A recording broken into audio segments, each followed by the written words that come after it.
jit.edu.gh or www.jiil.edu.gh and www.jackson.edu.gh to learn more. Jackson, hope for a brighter future.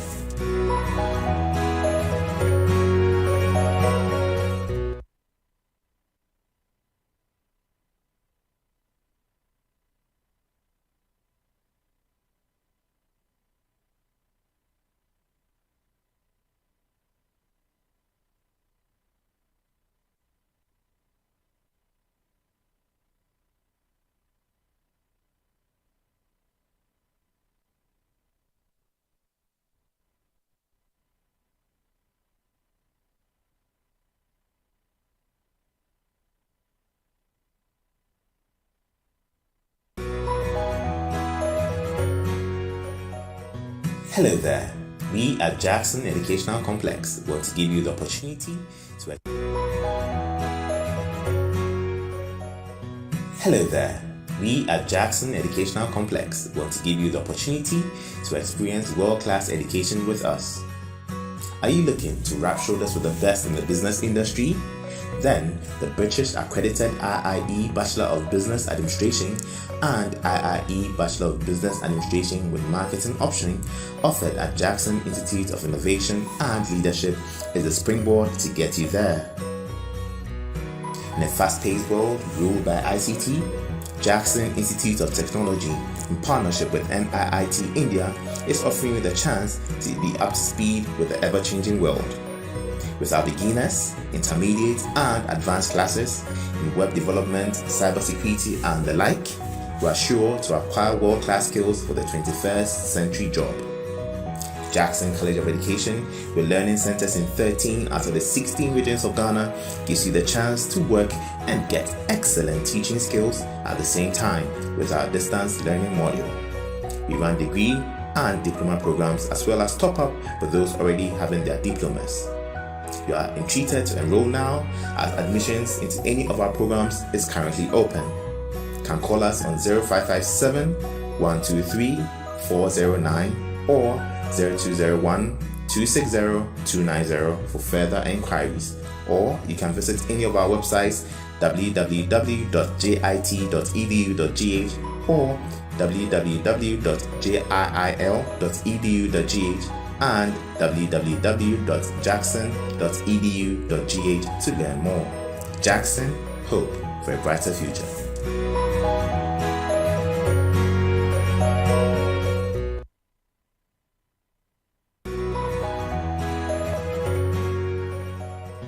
Hello there. We at Jackson Educational Complex want to give you the opportunity to experience world-class education with us. Are you looking to rub shoulders with the best in the business industry? Then, the British accredited IIE Bachelor of Business Administration and IIE Bachelor of Business Administration with marketing option offered at Jackson Institute of Innovation and Leadership is the springboard to get you there.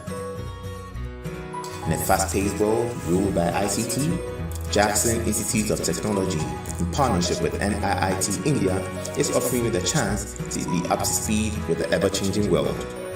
With our beginners, intermediate, and advanced classes in web development, cybersecurity, and the like, you are sure to acquire world-class skills for the 21st century job. Jackson College of Education, with learning centers in 13 out of the 16 regions of Ghana, gives you the chance to work and get excellent teaching skills at the same time with our distance learning module.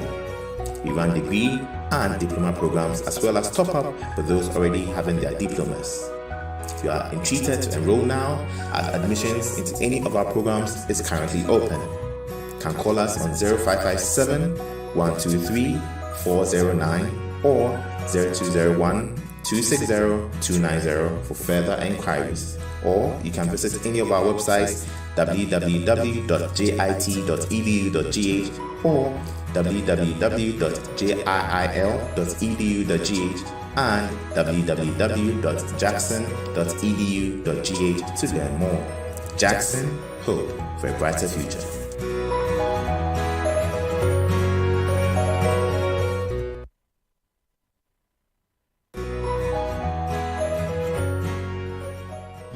Hello there. We at Jackson Educational Complex want to give you the opportunity to experience world-class education with us. Are you looking to rub shoulders with the best in the business industry?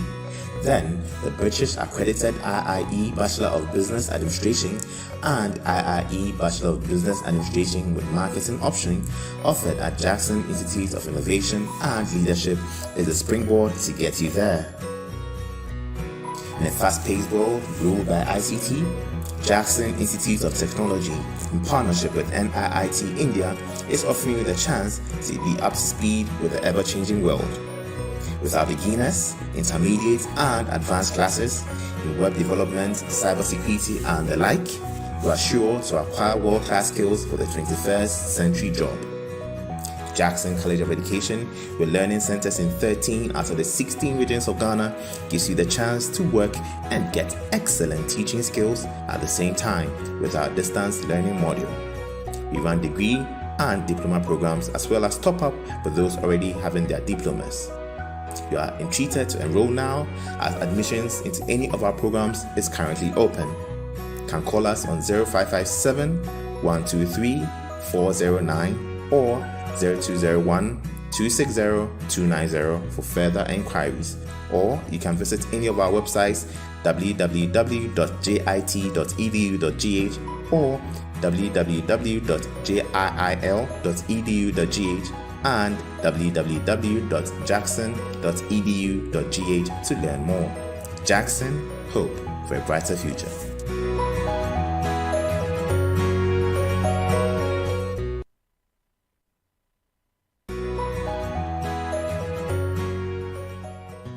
Hello there. We at Jackson Educational Complex want to give you the opportunity to experience world-class education with us. Are you looking to rub shoulders with the best in the business industry? Then, the British accredited IIE Bachelor of Business Administration and IIE Bachelor of Business Administration with marketing option offered at Jackson Institute of Innovation and Leadership is a springboard to get you there. In a fast-paced world ruled by ICT, Jackson Institute of Technology, in partnership with NIIT India, is offering you the chance to be up to speed with the ever-changing world. With our beginners, intermediate, and advanced classes in web development, cybersecurity, and the like, you are sure to acquire world-class skills for the 21st century job. Jackson College of Education, with learning centers in 13 out of the 16 regions of Ghana, gives you the chance to work and get excellent teaching skills at the same time with our distance learning module. We run degree and diploma programs as well as top-up for those already having their diplomas. You are entreated to enroll now as admissions into any of our programs is currently open. You can call us on 0557 123 409 or 0201 260 290 for further inquiries, or you can visit any of our websites www.jit.edu.gh or www.jil.edu.gh and www.jackson.edu.gh to learn more. Jackson, hope for a brighter future.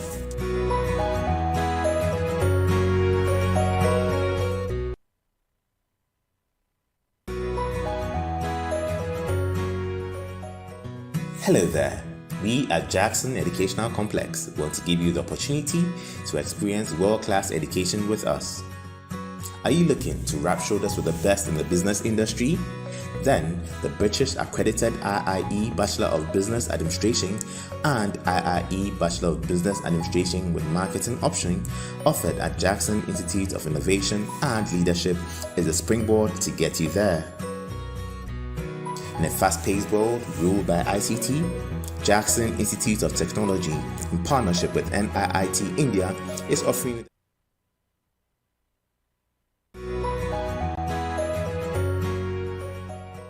Hello there. We at Jackson Educational Complex want to give you the opportunity to experience world-class education with us. Are you looking to rub shoulders with the best in the business industry? Then, the British accredited IIE Bachelor of Business Administration and IIE Bachelor of Business Administration with Marketing option offered at Jackson Institute of Innovation and Leadership is a springboard to get you there. In a fast-paced world ruled by ICT, Jackson Institute of Technology, in partnership with NIIT India, is offering you the chance to be up to speed with the ever-changing world. With our beginners, intermediate, and advanced classes in web development, cybersecurity, and the like, we are sure to acquire world-class skills for the 21st century job. Jackson College of Education, with learning centers in 13 out of the 16 regions of Ghana, gives you the chance to work and get excellent teaching skills at the same time with our distance learning module. We run degree and diploma programs as well as top up for those already having their diplomas. You are entreated to enroll now as admissions into any of our programs is currently open. You can call us on 0557 123 409 or 0201 260 290 for further inquiries, or you can visit any of our websites www.jit.edu.gh or www.jil.edu.gh and www.jackson.edu.gh to learn more. Jackson, hope for a brighter future.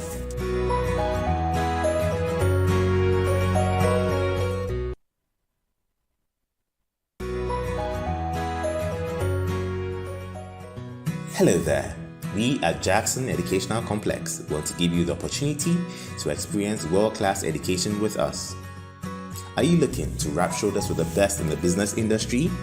Then, the British accredited IIE Bachelor of Business Administration and IIE Bachelor of Business Administration with Marketing option offered at Jackson Institute of Innovation and Leadership is a springboard to get you there. In a fast-paced world ruled by ICT, Jackson Institute of Technology, in partnership with NIIT India, is offering you the chance to be up to speed with the ever-changing world. With our beginners, intermediate, and advanced classes in web development, cybersecurity, and the like, we are sure to acquire world-class skills for the 21st century job. Jackson College of Education, with learning centers in 13 out of the 16 regions of Ghana, gives you the chance to work and get excellent teaching skills at the same time with our distance learning module. We run degree and diploma programs as well as top up for those already having their diplomas. You are entreated to enroll now as admissions into any of our programs is currently open. You can call us on 0557 123 409 or 0201 260 290 for further inquiries, or you can visit any of our websites www.jit.edu.gh or www.jil.edu.gh and www.jackson.edu.gh to learn more. Jackson, hope for a brighter future.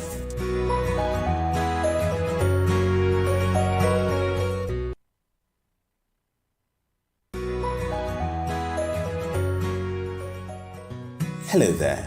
We at Jackson Educational Complex want to give you the opportunity to experience world-class education with us. Are you looking to rub shoulders with the best in the business industry? Then, the British accredited IIE Bachelor of Business Administration and IIE Bachelor of Business Administration with Marketing option offered at Jackson Institute of Innovation and Leadership is a springboard to get you there. In a fast-paced world ruled by ICT, Jackson Institute of Technology, in partnership with NIIT India, is offering you the chance to be up to speed with the ever-changing world.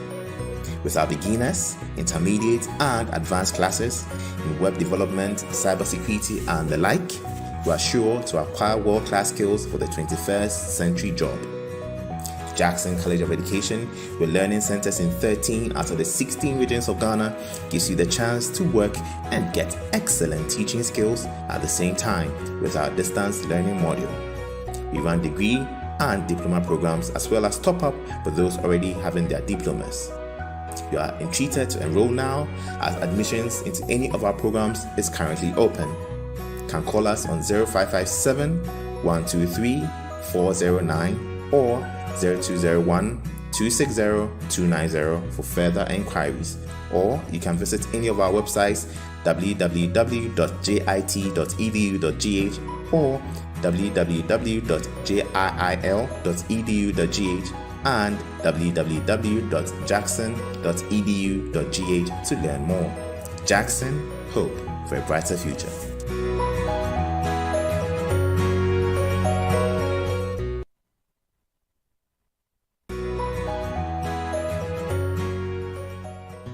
Hello there. We at Jackson Educational Complex want to give you the opportunity to experience world-class education with us. Are you looking to rub shoulders with the best in the business industry? Then, the British accredited IIE Bachelor of Business Administration and IIE Bachelor of Business Administration with marketing option offered at Jackson Institute of Innovation and Leadership is the springboard to get you there. In a fast-paced world ruled by ICT, Jackson Institute of Technology, in partnership with NIIT India, is offering you the chance to be up to speed with the ever-changing world. With our beginners, intermediate, and advanced classes in web development, cybersecurity, and the like, we are sure to acquire world-class skills for the 21st century job. Jackson College of Education, with learning centers in 13 out of the 16 regions of Ghana, gives you the chance to work and get excellent teaching skills at the same time with our distance learning module. We run degree and diploma programs as well as top up for those already having their diplomas. You are entreated to enroll now as admissions into any of our programs is currently open. You can call us on 0557 123 409 or 0201 260 290 for further inquiries, or you can visit any of our websites www.jit.edu.gh or www.jil.edu.gh and www.jackson.edu.gh to learn more. Jackson, hope for a brighter future.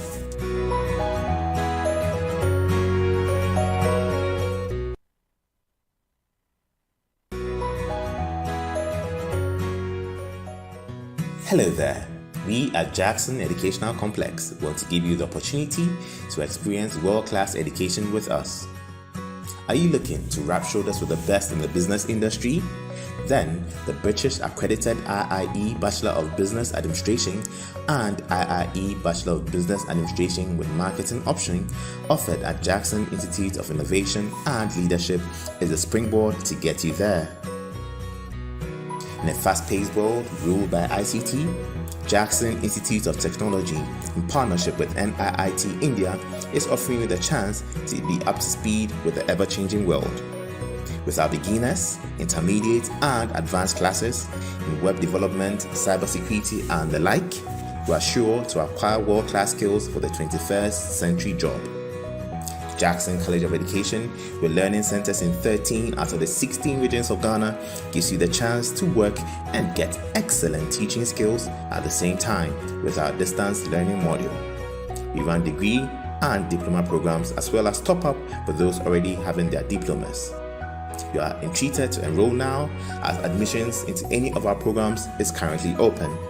You can call us on 0557 123 409 or 0201 260 290 for further inquiries, or you can visit any of our websites www.jit.edu.gh or www.jil.edu.gh and www.jackson.edu.gh to learn more. Jackson, hope for a brighter future.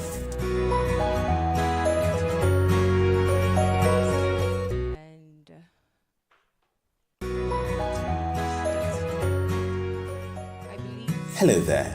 We at Jackson Educational Complex want to give you the opportunity to experience world-class education with us. Are you looking to rub shoulders with the best in the business industry? Then,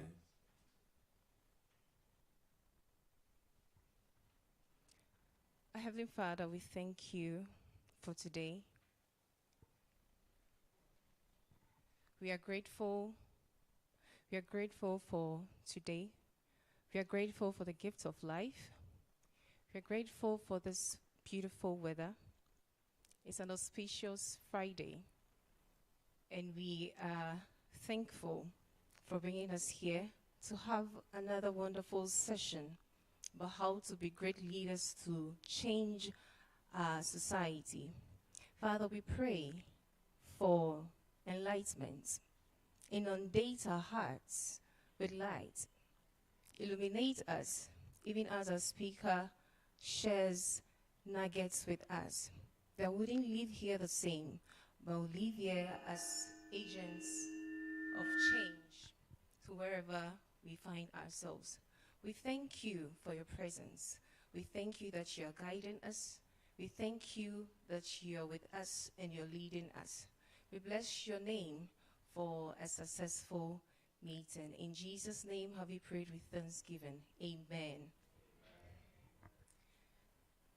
Please turn to your right, to your left, and welcome the person seated next to you. Say hello. You may know the person, you may not know the person. Just say hello. As we do that, I'd like to invite Mr. Michael Apowen-Nkrumah to give us the welcome address. Please, let's give him a hand.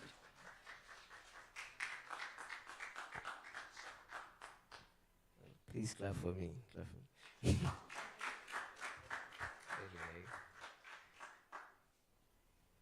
it's nice seeing all of you. You are all welcome to the Jackson Institute of Innovation and Leadership.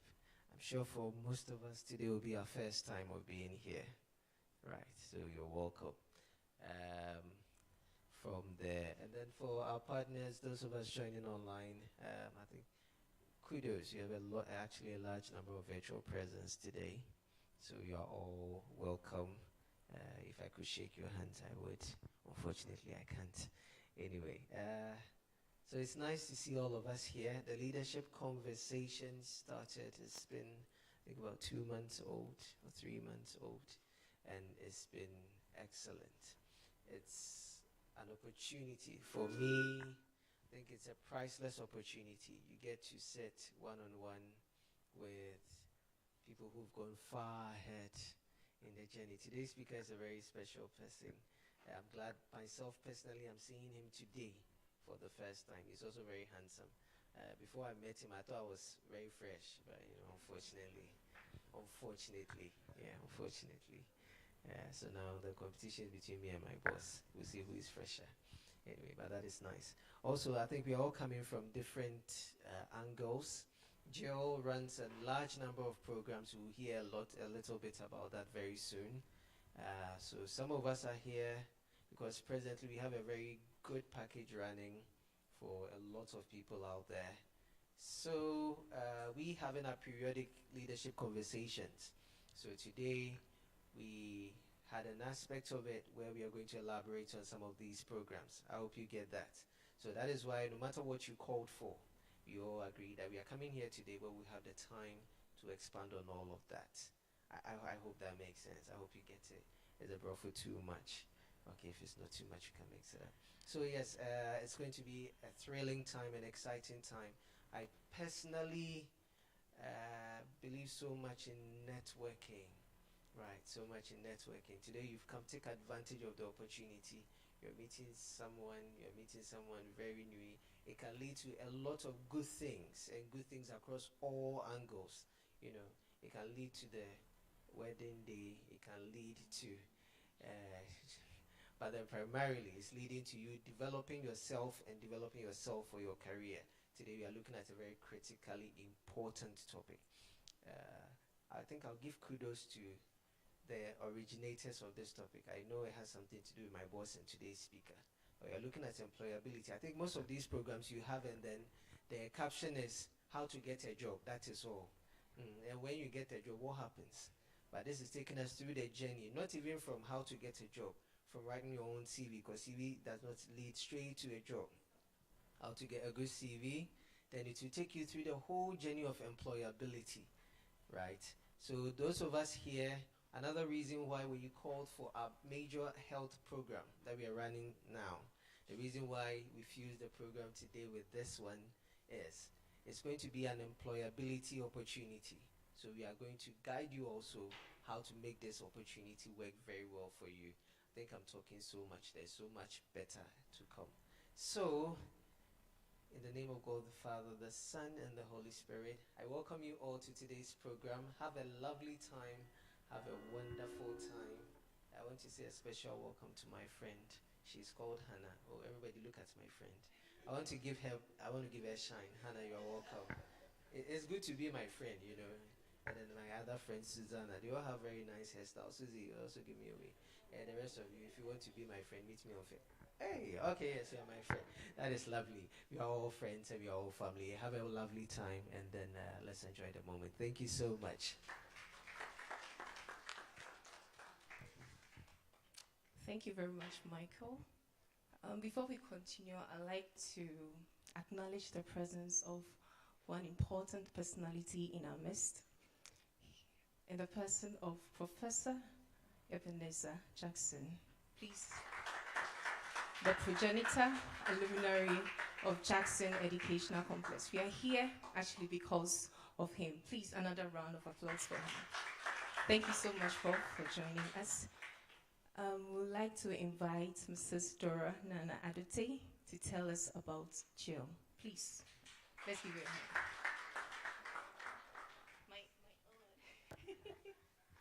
Thank you very much, Mithra.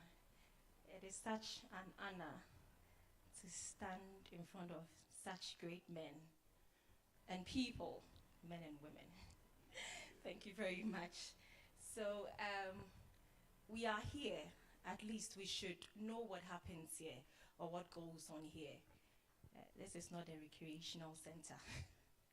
It is a university, a private university.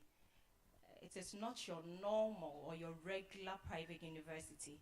So permit me to talk about it for the next few minutes. So Jackson Institute of Innovation and Leadership is actually a subsidiary of Jackson Educational Complex. How many have heard of Jackson Educational Complex? Oh, great. This is good. So Jackson Educational Complex has the Jackson College of Education. It's been operational for about 12, 13 years, has trained over 14,000 teachers. I thought you were going to clap. That's huge. Thank you very much. That's huge. That's huge. And no, it's counting. So we are continuing. And so that's the first baby of Jackson Educational Complex, the training college. And Jackson Institute of Innovation and Leadership is the second baby of Jackson Educational Complex. Yes, please go on. And then we have the third, which is Jackson Institute of Technology. Everybody here must enroll at the Jackson Institute of Technology because there is a program for you. Whether you think you know so much in IT, whether you think you know very little, whether you think you know something about IT, there is a program just for you. So after here, you can see us and we can give you more information regarding the JIT. So that Jackson Institute of Innovation and Leadership, JIL, we run degree programs, and our degree program is in business administration. It is, when you say business administration, people think you're just coming to do the normal BBA and then you walk out. Ours is different, because we want to bridge the gap between academia and industry. So when we are training our students, it's not just come sit in the class, I'm going to be the lecturer, I'm going to stand in front of you and give you the theory. No. We'll make sure that after you have learned the theory, you go to the industry and you practice what you have learned. So you'd realize that by the time you are done, you actually know how to apply the knowledge you have acquired in the classroom. So if you have friends, siblings, people in the house, students can also enroll. You can talk to them about our business administration program. We also have continuous CPDs, continuous professional development programs. So if you have sisters, siblings, brothers, neighbors, even enemies, who are nurses or who are professionals, who are nurses, teachers, whatever they are doing, you know, sometimes people are out of school and they never really go back again. But these continuous professional development programs, they are supposed to help you be in touch, be updated, so that you're not like a software which will be now, Pentium 1, Pentium 2, so right now you have to stay updated so that you can be on top of your game, whether you're a nurse, whether you're a teacher. So we have a number of them coming up. We have for nurses, we have, I think, evaluation and monitoring for teachers and people in the education sector. You can see us after the program, and we'll be glad to share the information with you. And by the grace of God, let me share this good news with you. We are a Pearson View Center. That's why you have to clap. You have to clap. You have to clap because we are serving all Pearson View exams. People come from the north, people come from Bono, people come from Ashanti. We are saying that rather than traveling to Accra to take your exam, come to Jackson Institute of Innovation and Leadership and comfortably get seated in a serene environment, write your exam and pass. So you can also share this good news with your friends and family. Michael, would you like to say something? Are you sure? Okay. So I would end here, but like I said earlier, we are very much available. If you see any of the ladies wearing the attire I'm wearing, or you see the gentlemen in the suits, you can talk to them and we'll be glad to assist you. Thank you very much and welcome once again.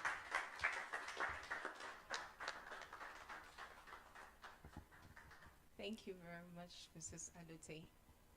Moving right along, we'll soon zoom into today's business.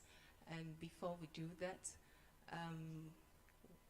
we'll be inviting our MD to talk about some of the other programs we run here and also introduce the speaker for today. So I'm going to urge us all, before the speaker comes, to open your heart and your mind and grasp everything you're going to learn here. It's important.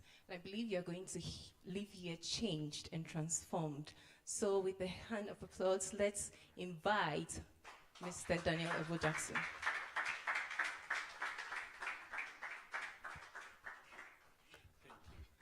Thank you very much.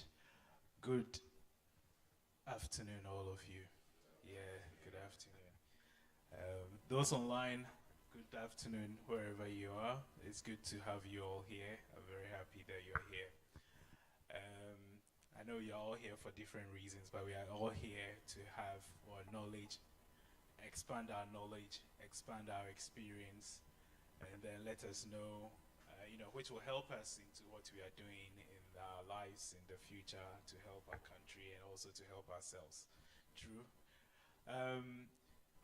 I'm sure you've been told so many things about Jackson. I'm not going to tell you, so I waste so much time.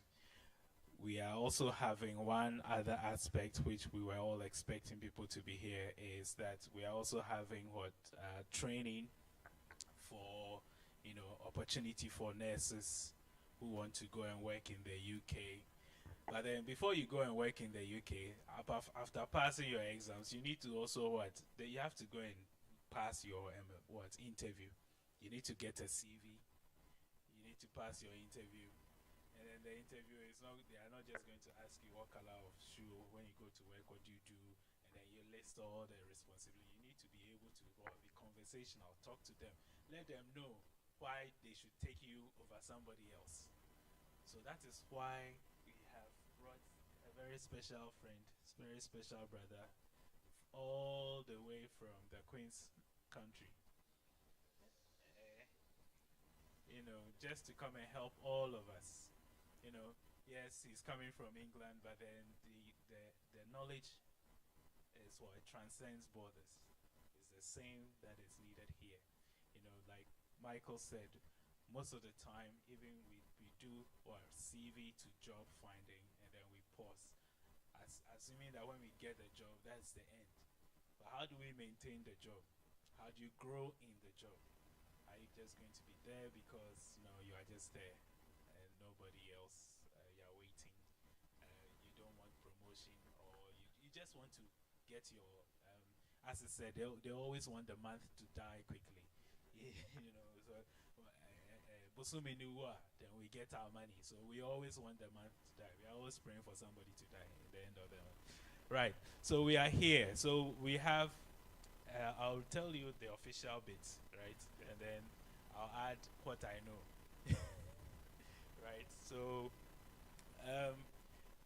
he's popularly, or he's officially called Hammond, but then he's also popularly called PK Hammond, as in Parkwesi Hammond, PK Hammond. Yes, he's a very macho man, and then that's it. So he's a managing director of valuations in the global hedge fund. I don't know. Do you know what a hedge fund is? Okay, don't worry. He will tell you what it means. Sorry. No, hedge fund. Yes, he will come and explain all the big words. Don't worry, he will come and tell you. All right. In the UK, he's in charge of the whole of Europe and the whole of Asia. So he goes to India, Singapore, and all of those to have a training with them. And then they have to pay top dollar to get him to move. So if you are coming here, you are very privileged to have him to come here to be talking to you. I say even last year when there was COVID, the US team, they will try to pull him to the US. So it tells you how hot he is. All right. Okay, so he has over 20 years experience in the financial sector, financial services, served and written so many white papers. White paper is when you write a technical paper about what you are doing. So when you write it, people will use it to work. You understand it? That's what's called white paper. Not that he wrote it on a paper which is white. All right. So if I should give an example, some of the things he wrote. Have you heard LIBOR before, or LIBOR, depending on where you went to school? LIBOR, London Interbank Offer Rate. Hey, you don't. Yes. Okay, he will also tell you about that. So he has written the white paper. They are changing it, and his white paper, pretty much tells you how it's going to be done in the new version. So he's not a small man. Yes. He's also the CEO of Hammond Consulting Group, which I've seen him work. He has transformed so many people's life, young people's life, adults, how to get a job. He practically helps them, takes them through interviewing skills, how to do it. Sometimes he can even get you to sit one by one as if he is the one employing you. And then when you go, sometimes people come and say, oh, exactly the questions you asked me, that's what they went to ask. So then, therefore, he's the right person to be doing this. He has done so many that, we just put 200, but I'm sure it's more than that. Because it's been a long time since that has been going on, since 2006. So you see, it's 200 is just to make him humble, look humble. That's fine. All right, yes. So he's a holder of a Master of Science degree in financial mathematics. He had a distinction in that from the University of Edinburgh and Hereford in Scotland, United Kingdom. All right. He also did Bachelor of Science in KNUST. He did maths, pure maths in KNUST here. And then he is married to a global partner. She's another heavyweight. She will also come here because she's a global planner. The whole globe. It's not a title like here we write global and means you are in one small corner. The whole globe. She plans for the company, a very big company. Legally they are the largest producer of ties. I'm sure everybody is thinking of some Pirelli or Continental, but I won't tell you now. She will also come. She's also a lead consultant. She's also part of training people to get jobs in the UK. When she comes to Ghana, we will bring her. We'll bring her here too. So Hama, she's online. Hama, thank you for that. And they have 3 beautiful children, Jason, Jevan, and Janelle. Right. So today we have Parkwesi Hammond here, and he's going to give us a whole lot. So I'm sure you are all ready. Yeah, I'm sure he's he's a quant. I call him a quant. We started as a quant. Do you know what a quant is? No.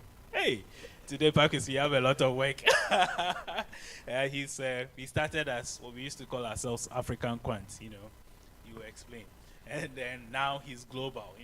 An African man who leads a whole big company.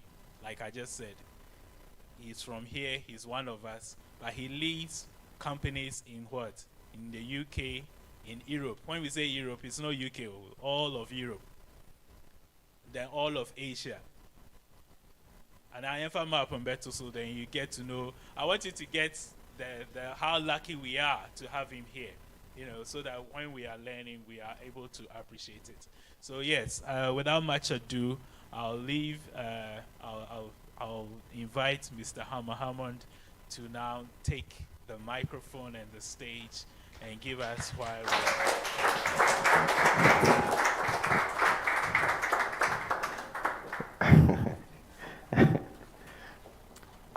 Wow.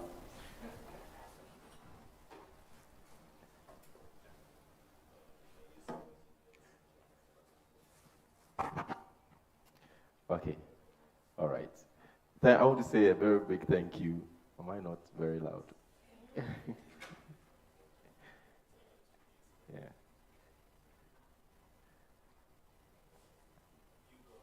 Yes, I want to say a very big thank you to all of you for, coming, gracing us with your presence. I want to say a very special thank you to the Jackson Institute of Innovation and Learning. And I want to say a thank you to Mr. Ebo Jackson. I want us to also, one more time, let's appreciate the presence of Professor Jackson. He's my father. It's a real pleasure for your father to sit, in a presentation, and I greatly appreciate it. So thank you very much. And a lot has been said, but I want you to understand that today I'm here because of you. Okay, it's not about me. It's not about any of the things that were said, but I'm here because of you. So I want you to make the most out of the opportunity. Okay.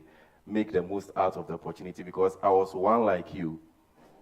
It is the conduct and the attitude that I employed, and also the grace of God working, that enabled me to be on the platform that I am now.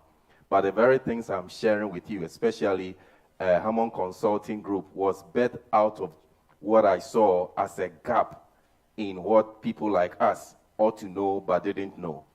And so we established Hammond Consulting Group to help bridge that gap and help people to move from education. We are actually very good in doing the education.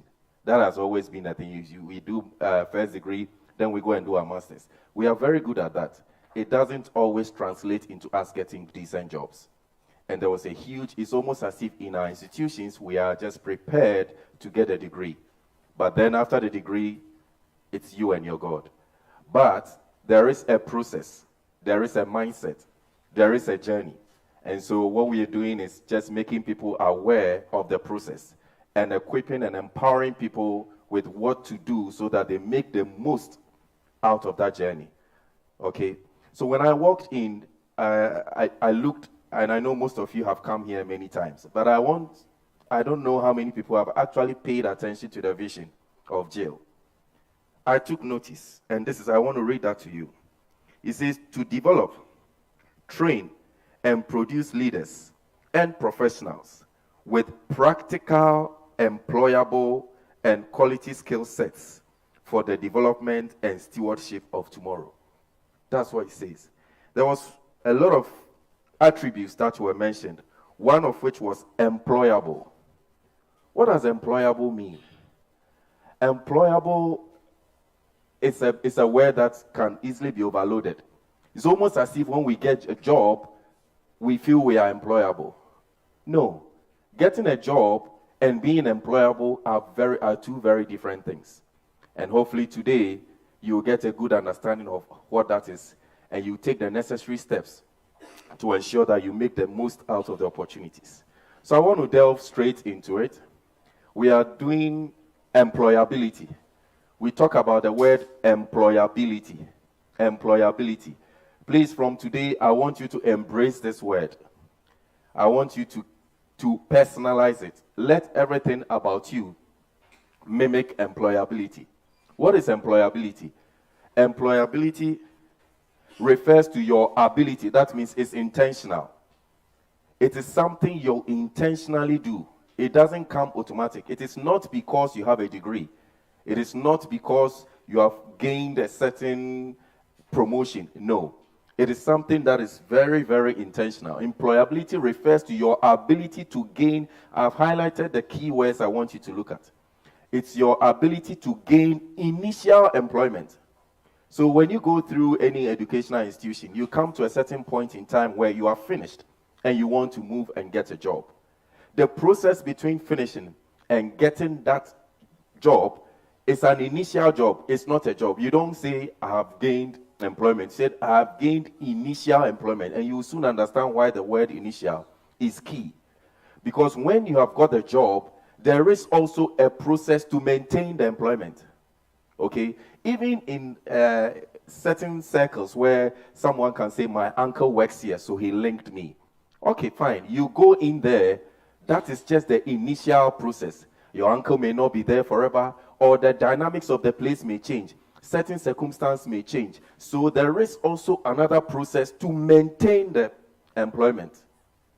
This is the journey I took. And I took this same journey with so many other different people, and their approach stopped at the beginning.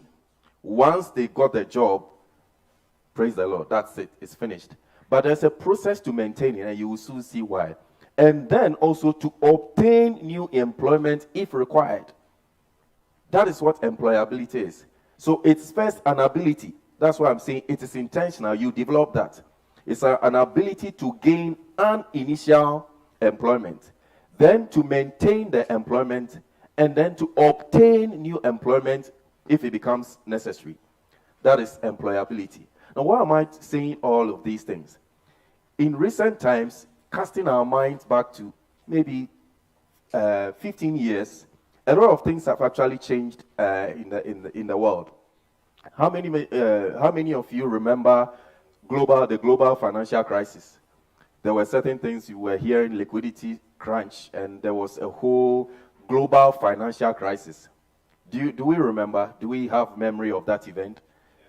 Yes, this happened in 2008, and it rippled on up until 2013, 2014. It was a terrible situation. Now, the reason I mention this is because let's use employability and let's take that event through. When I finished the master's course, there were people who were, back in the day, the investment banks, they even come to the school to employ you. So you have Barclays, you have UBS. These are huge financial institutions, investment banks. They come to the school just because you are doing that course. Even before you finish, they employ you. So they employ you, and even for agreeing to work for Bank A and not Bank B, they give you money. It was called signing on fee.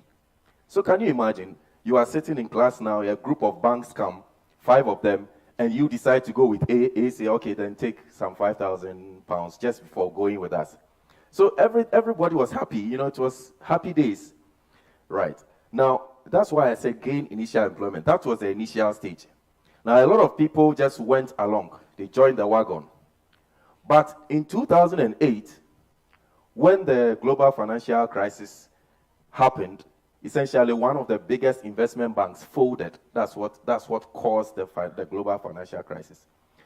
There were about more than 15,000 people who lost their jobs. 15,000 people who lost their jobs. And I can tell you that many of my mates at the time who were employed by the financial, they also lost their job. Now, here's the thing. There are now 15,000 people in the market that are all looking for jobs. So you see that if you are just, all you have is your degree, it's not going to help you much. Because suddenly you have 15,000 other people with similar type of degree who are all looking for jobs. So it is going to take you a mighty difficult and long time for you to be able to get another job. So what happened? Many of them had to, there were some that up to now, I know one of my mates who is still driving the bus. They went to do their masters just as we. They are still, because you have to survive. Their bills will have to be paid. But there are 15,000 other people who are looking for jobs. And then the third part is obtain new employment. So essentially, they didn't do anything to themselves. They became very comfortable with what they are doing. They didn't try and learn other things build other skills that would have made them transferable. They didn't do that. And so for example, there are some of my mates who also went into engineering. That was a logical move, and they became engineers. But there were some that just didn't. So those that did engineering, they went back to school, went to do an engineering course, and then moved into engineering. This is why I'm saying employability is very key, because our world is dynamic. Things are changing. So we have to change with the change. Yes, we have to change with the change. If you are a nurse, praise the Lord, you are saving lives. That's your primary function. But learn Excel, learn PowerPoint, learn some other stuff, because it will come to a point when a machine can do some of the things you do. And then suddenly you are no longer employable. That's why I said, if you look at the vision statement, it looks like just words. But the word employable is it's an intentional thing. And that's why I am doing this. And I'll tell you how my career, he mentioned quant. That's how it began, but it has evolved. It has always evolved. I have always learned new skills myself, and I've been able to navigate the courses of the dynamics in the market. That has brought us to this point. Let's take a journey. So today, what are you going to learn? The first point, we are starting the journey. So the first point is CV. Every single one of us will require a CV. And I'm sure if you haven't already, you at least know what a CV is, what a CV requires you to do. A CV is like a visa. It facilitates a travel, but doesn't guarantee a travel. Yeah, you can get a visa, you can still get to the airport, and they can still say no, you can't travel. Or you can indeed board and travel and get there, and they say no, come back. But you see that in all this scenario I explained, it does something to you emotionally.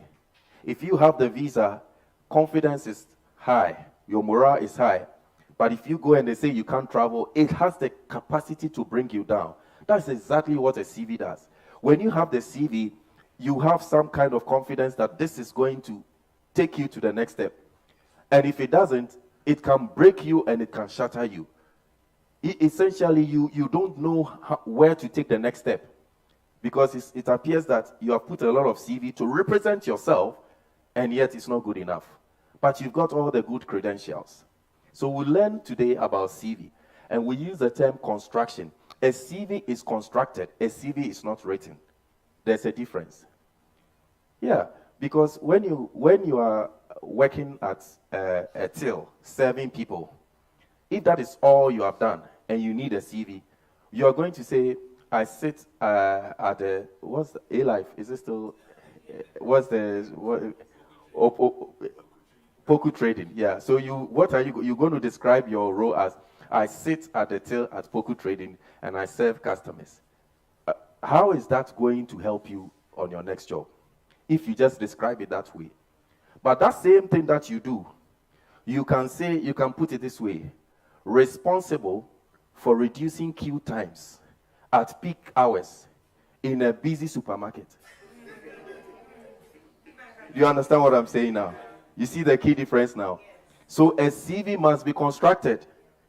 That is the primary stage where many people fail. They just describe the thing they are doing as it is. But it doesn't move the potential employer. So it is not like you are lying. It is any role you describe, it must convey leadership skills. It must convey some kind of communication skills. It must convey some kind of problem-solving skills. It must convey a certain skill.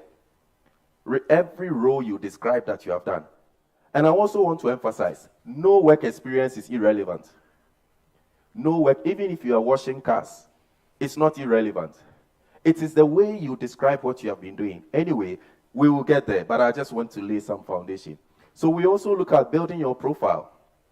Every CV has a profile.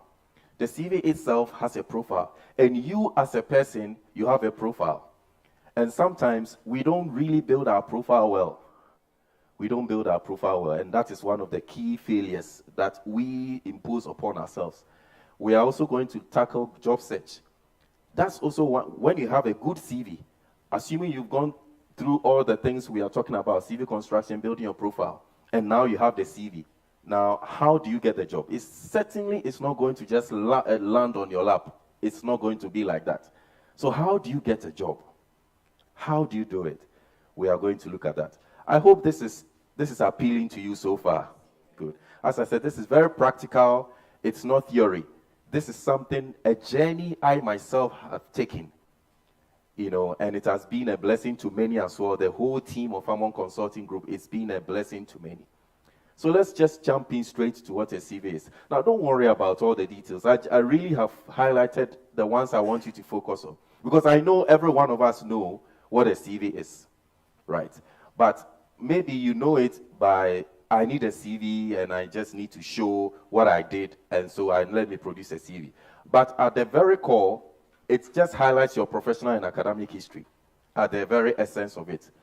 But it includes the things that I've highlighted are typically things you will find in a CV.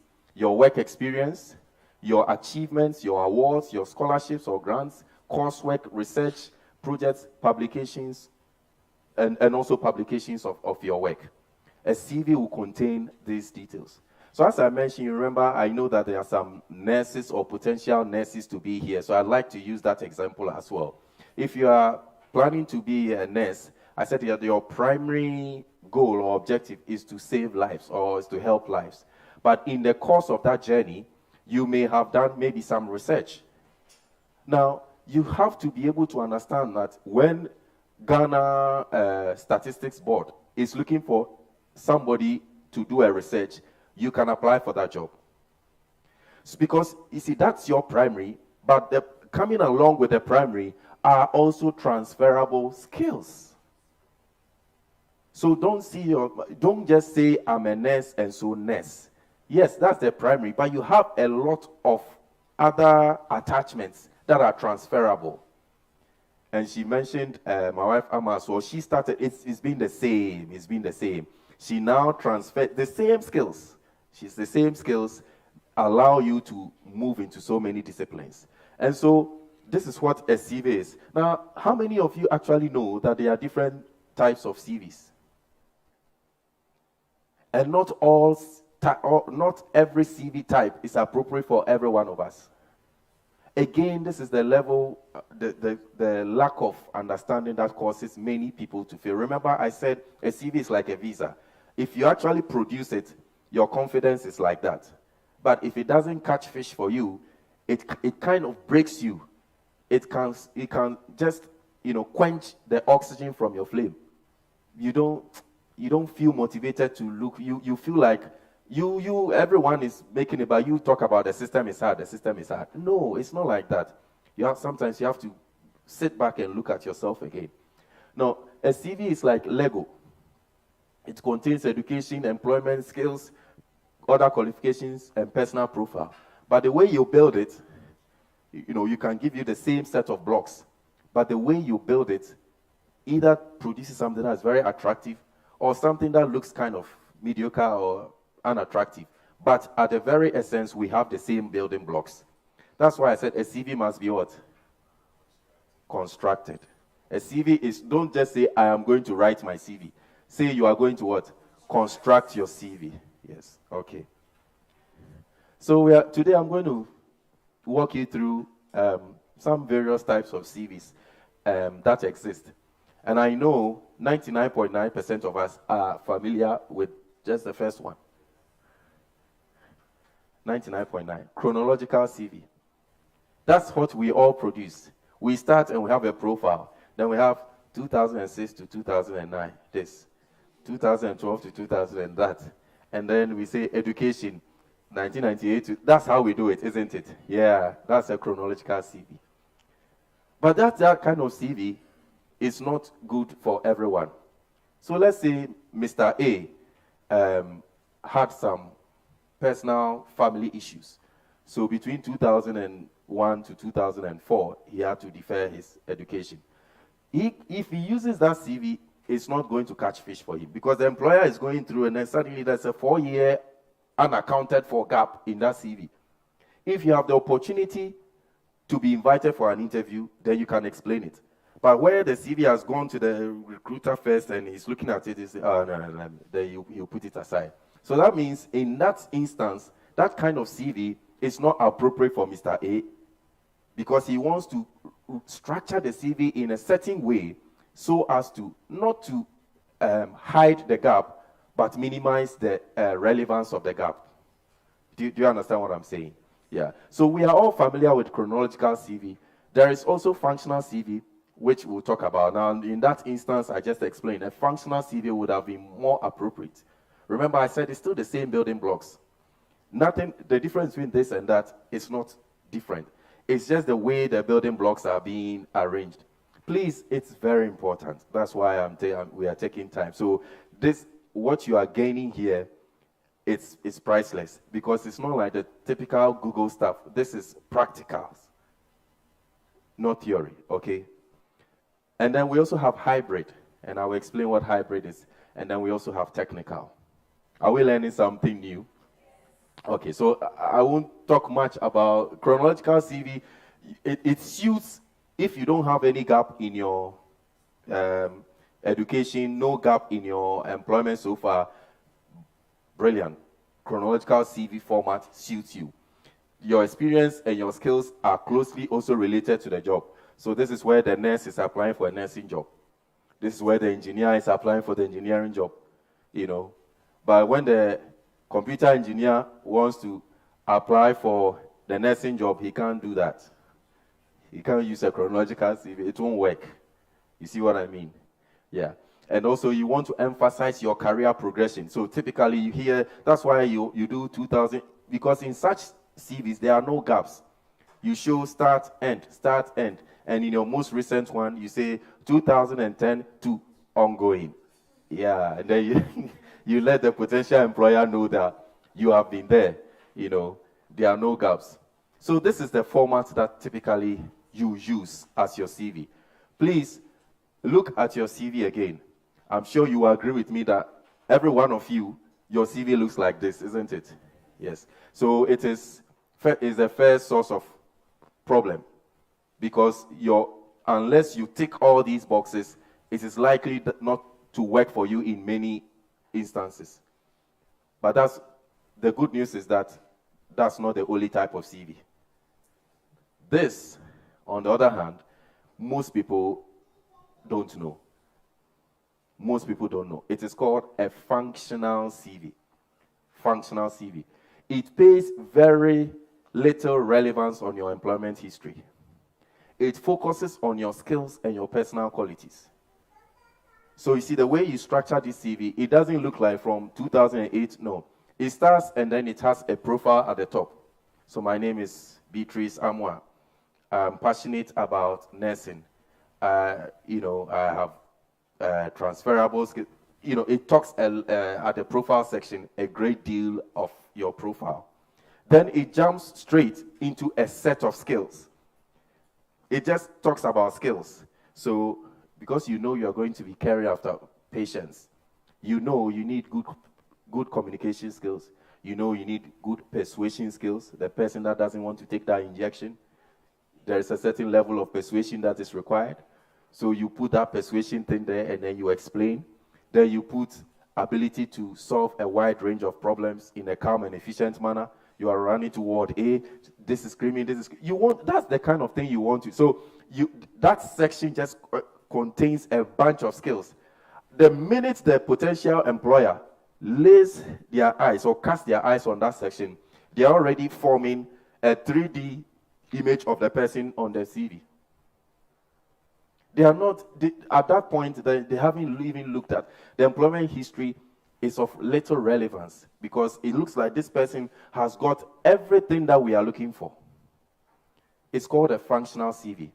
It's called a functional CV. In the next time we do this again, you actually have an opportunity to see actually physically how a chronological and a functional CV looks like. They are very different. Same building blocks, the arrangement is very, very different. Okay, so please.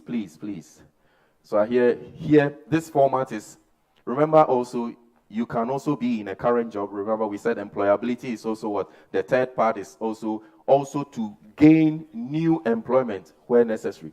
So you may have been in a certain profession for a number of years and you want to move on. When you want to move on, it may be a natural progression or it may be a side step. When you produce a chronological CV, when it is a side step, but what I mean by side step is the accountant is moving into engineering, or the engineering is the nurse wants to become a pharmacist. Whatever, it's like a side step.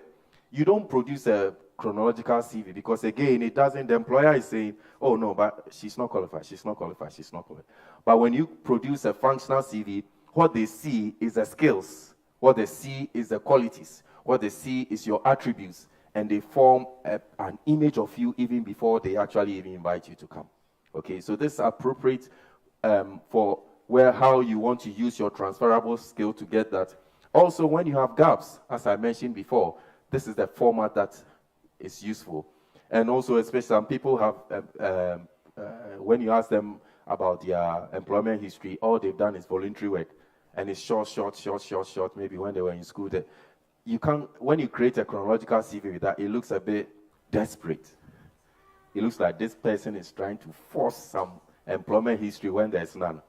So you have to use a functional CV. Okay? And then we have hybrid. It's a combination of the two. Sometimes depending on the way, there are certain jobs, when they advertise, they use certain keywords. So, for example, they say, we are looking for a French-speaking nurse. So suddenly the game has, it's still a nurse, but it's like, if you speak French, it's ideal. So you have to structure the CV by maybe putting some of the technical attributes you have with regards to French-speaking and other languages, and then you bring the other bits as well. So that's when you use, so you see, that's why specific skills or achievements. Okay? All right. And then lastly, technical skills. This is where, typically for IT, the IT, and maybe if you want to go to space and they are looking for astronaut, they need some the astronaut, there's a food they eat. They want to know whether you can hack it. So it's a very technical thing. And typically, that's what they don't care about 2009 to they don't care about your profile. They go straight. Can you go into space? Can you walk in that? That's all that's all they need. That's what a technical CV is. So today, at least if for nothing at all, you have learned that there are 4 types of CVs. And you know which one is suitable for what. Go back again, look at yourself, look at your profile, recreate your CV, and then that's a good starting point, okay? You can't expect favors from the potential employer. They are looking at 1,000 other CVs. So you are praying, you are fasting, the favor is working, but at the end of the day, still, he's got 1,000 to look at, and it is hard to say, let me chance this one and leave that one. So that's why it's on you. That's why employability is your ability. It's intentional. Spend the time and do it, and you will catch fish. You will catch fish. All right. Guidance for CV construction. Guidance for CV construction. Remember, these are things that they are guidance, something that you put in your head before you do it. You are your own salesperson. That's why I told you at the beginning that when you are serving the till, a salesman will not talk like that. He can sell you a ready battery like it can power the whole of Accra. That's what the typical salesman. But this time, you are your own salesman. Just think about that. Because that's really what you're doing when you produce a CV, because the CV precedes you. The potential employer sees the CV before they see you. So it must do some talking for you before you yourself show up. So you are your own salesperson. And also you are selling your own product. The reason I put you are selling your own product is because sometimes you need a CV, then you collect brother A's CV. Then you look at brother A, and then you also do that one. But that is brother A's product. He may be selling oranges, you may also be selling oranges, but it's your oranges. So you have to understand that it is your own product. You can't take someone's CV and then just delete the parts with its details and stuff, and then you will insert yours, and then you want this CV to catch fish for you. It doesn't work like that. So you are selling your own product. You are selling, whatever you're doing, see it as it's niche, it's unique to you, and you are selling it. And also you are your own salesperson. And then you have to ask yourself, why do you think your product is good? That question comes from the fact that look at the CV. Do you think if you are the potential employer, do you think it's good enough? Do you sound convincing enough, even to yourself?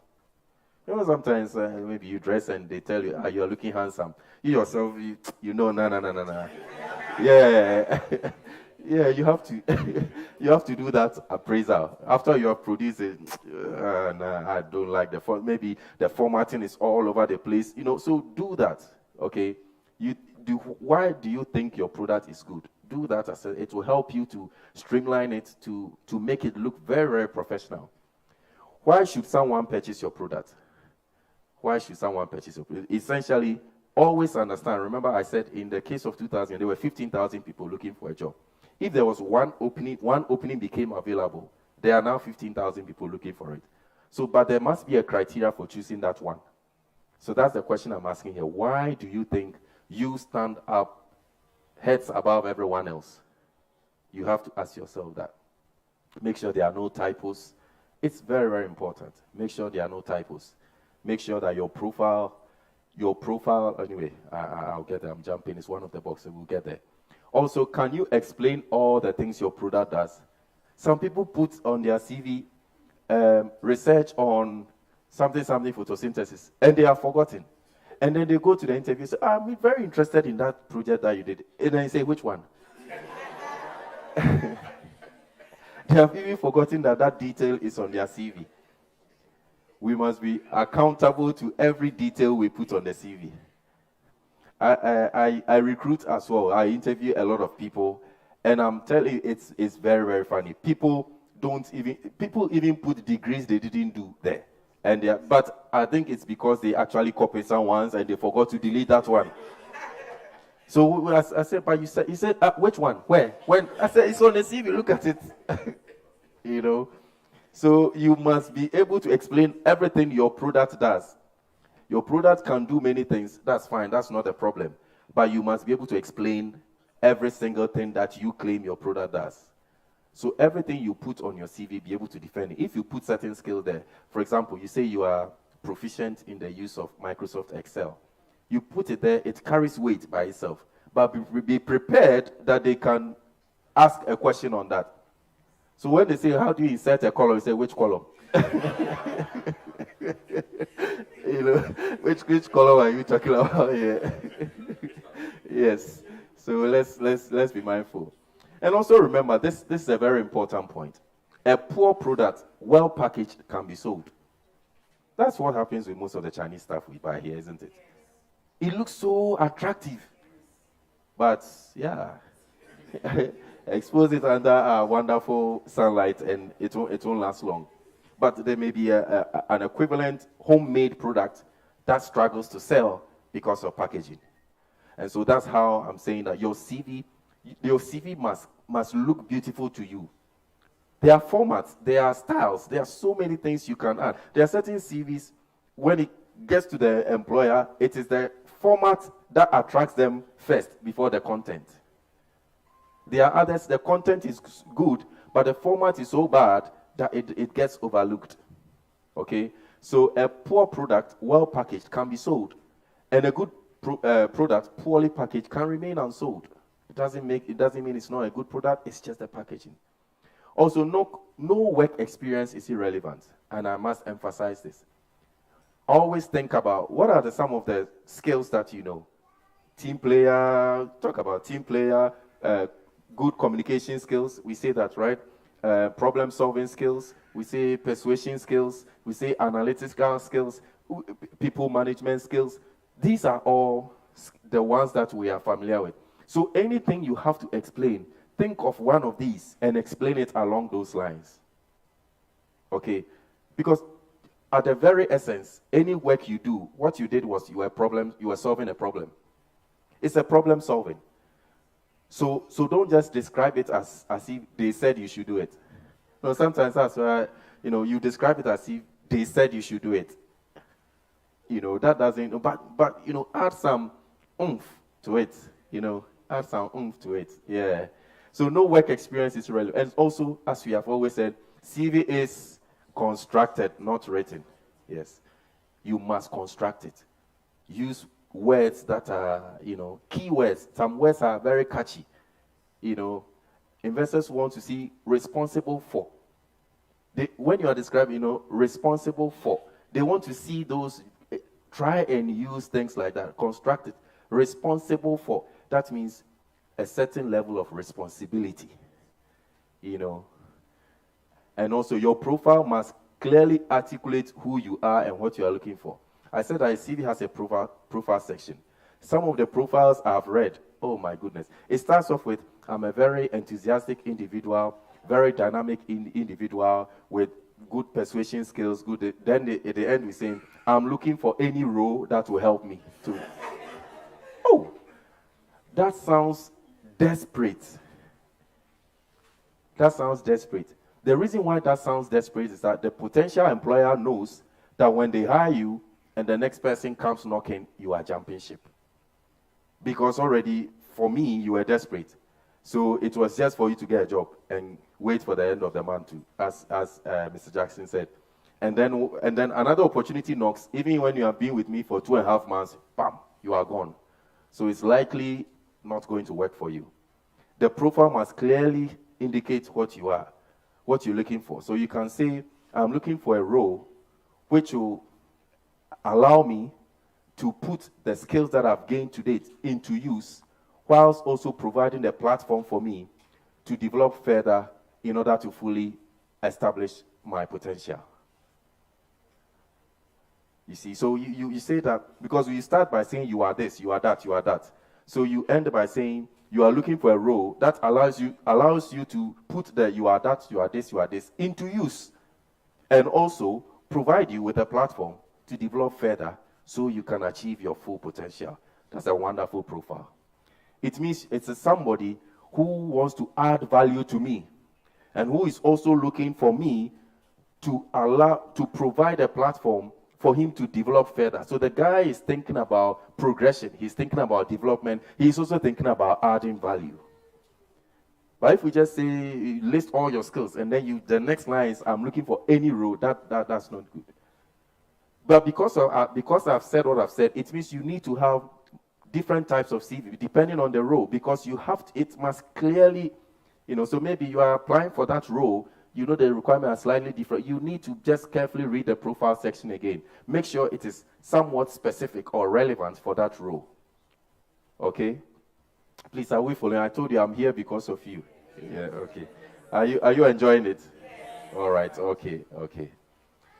All right, then this is, don't worry, I'll finish very soon and then we can have a lot of questions. If time permits, we can even have a mock interview. I'll interview someone, just a mock interview, and then you see how serious what we are talking about is. Okay. Now, I mentioned to you also about building your profile. Your profile is doing an open heart surgery on yourself. I'm speaking figuratively, but doing an open heart surgery on yourself. Most people have what I call one-to-one mapping. I do engineering, I'll be an engineer. I do nursing, I become a nurse. I do architecture, I want to be an architect.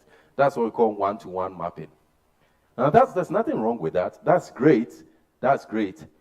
But as I've mentioned to you before, anyway, let's go to the next slide. So this is one-to-one. You become what you studied for, right? You become what you studied for. Now this really, in hindsight, became a disadvantage to me at my early stages. As Mr. Jackson will know it, remember I told you that when you think your CV is good and it's not getting you fish, it can break you. You can ask him, back in the day, in the university were 77 in the master's course, 77 people on the master's course. I was top 5. I mean, that alone lifts you up. Then you produce a CV, and then to your shock, 76 get jobs, but you haven't gotten a job. The 76 on the course, they've all got jobs, so you top 5 still. But I was so focused, I wanted to become a quant, as you were saying. A quant is someone who implements financial models. That I was so focused on that. And there was nothing wrong with it, but I missed out on the many other things I could have done. I missed out. And so one-to-one is good, but as I want to make you understand, by looking at these pros and cons, what that can make to you. So the pros is that you have reduced interview preparations because you know all your interviews are going to be nursing.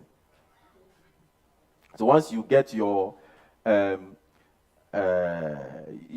human anatomy and all of, once you get it, that's it. Because you know every single interview, whether it's nursing at Ridge or nursing at Convo, it's still nursing. So the interview preparations are reduced. So these are pros are advantages.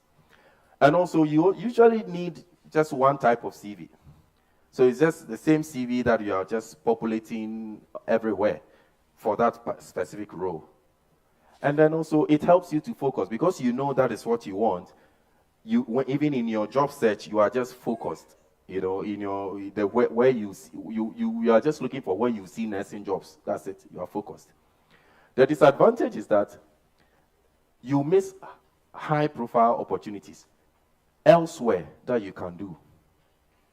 Because as you were going along, you missed out on the fact that there's a role for somebody who has done research before, but with World Health Organization.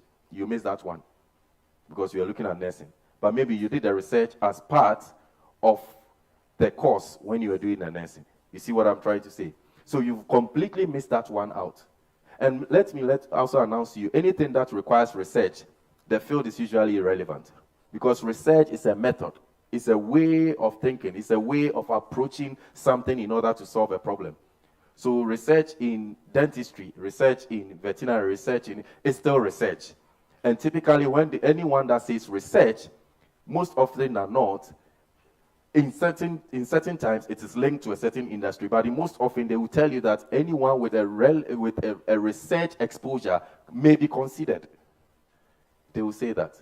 So when you are when you do that one-to-one mapping, you miss out on those kind of stuff, right? Also, you are exposed to sector risk. What do I mean by that? Remember the story I told at the beginning in 2008? That hit the financial services sector. What industries did COVID hit? Which ones did we know some? COVID, when the outbreak of COVID, it hit certain industries more than others. Which ones did it? Hospitality, yeah. Yes, it's all under, yes. Yes. You see? But you remember that pharmaceutical was blossoming, eh? Yeah. Yeah. So there is a sector risk. Sector risk arises due to unforeseen market events. So when you do one-to-one, imagine that you have a chain of restaurants, or maybe let's say you are a chef. During COVID, that could have hit the pocket big time. Because all your life you are spent on, if they don't give you that knife and that chopping board, you can't do anything else, yeah. And so when COVID arises, you see, that's why, what is employability again? It's 3-1. It's your ability to gain what?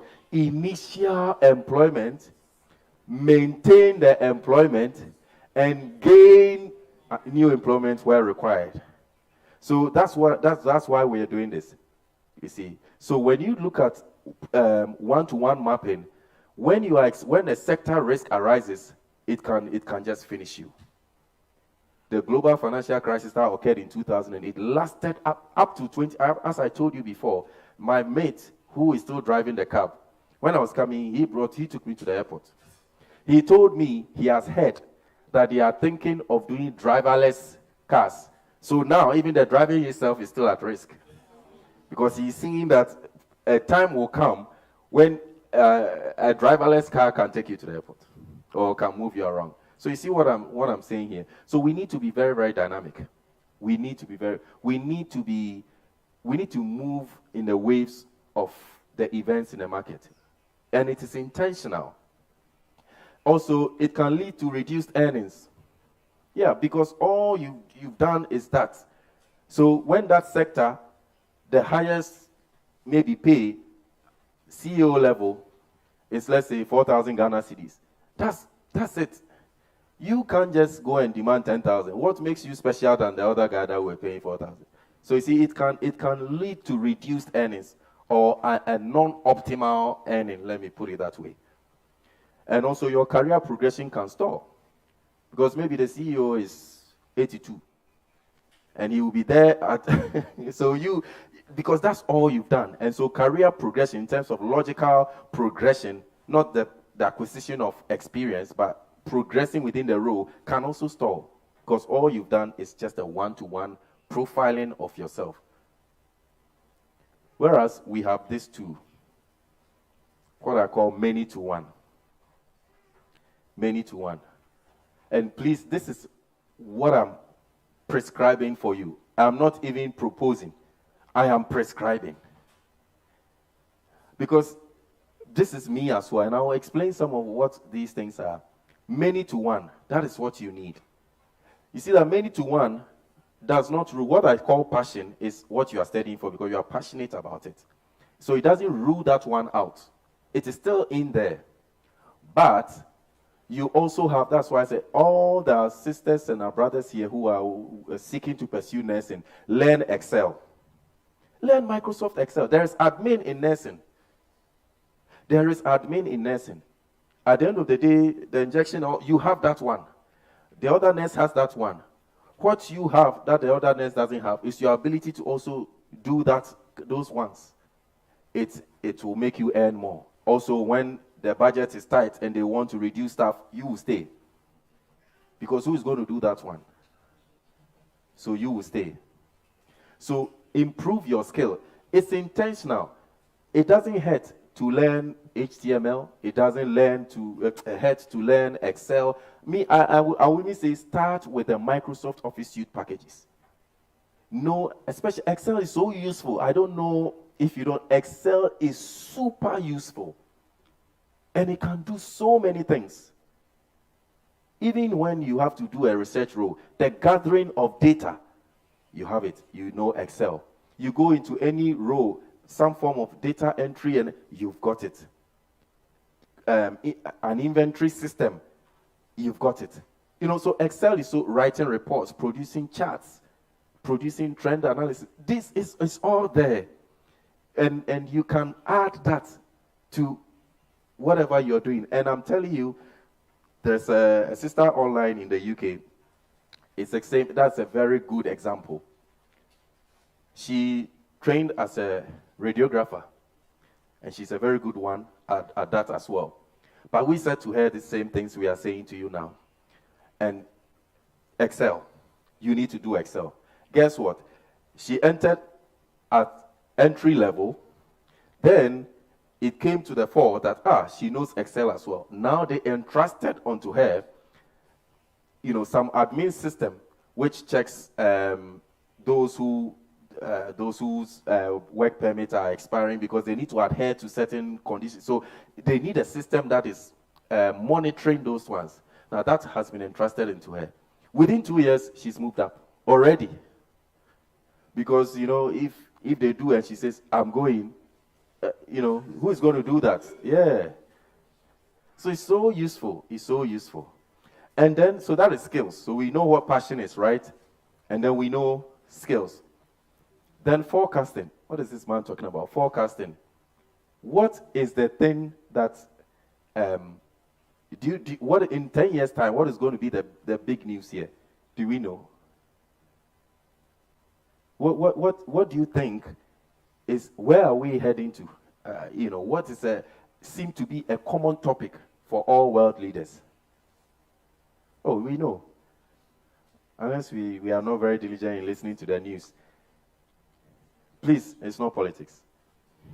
It's not politics. There's a common theme. Sorry? No, say it. Climate. Climate change, yeah.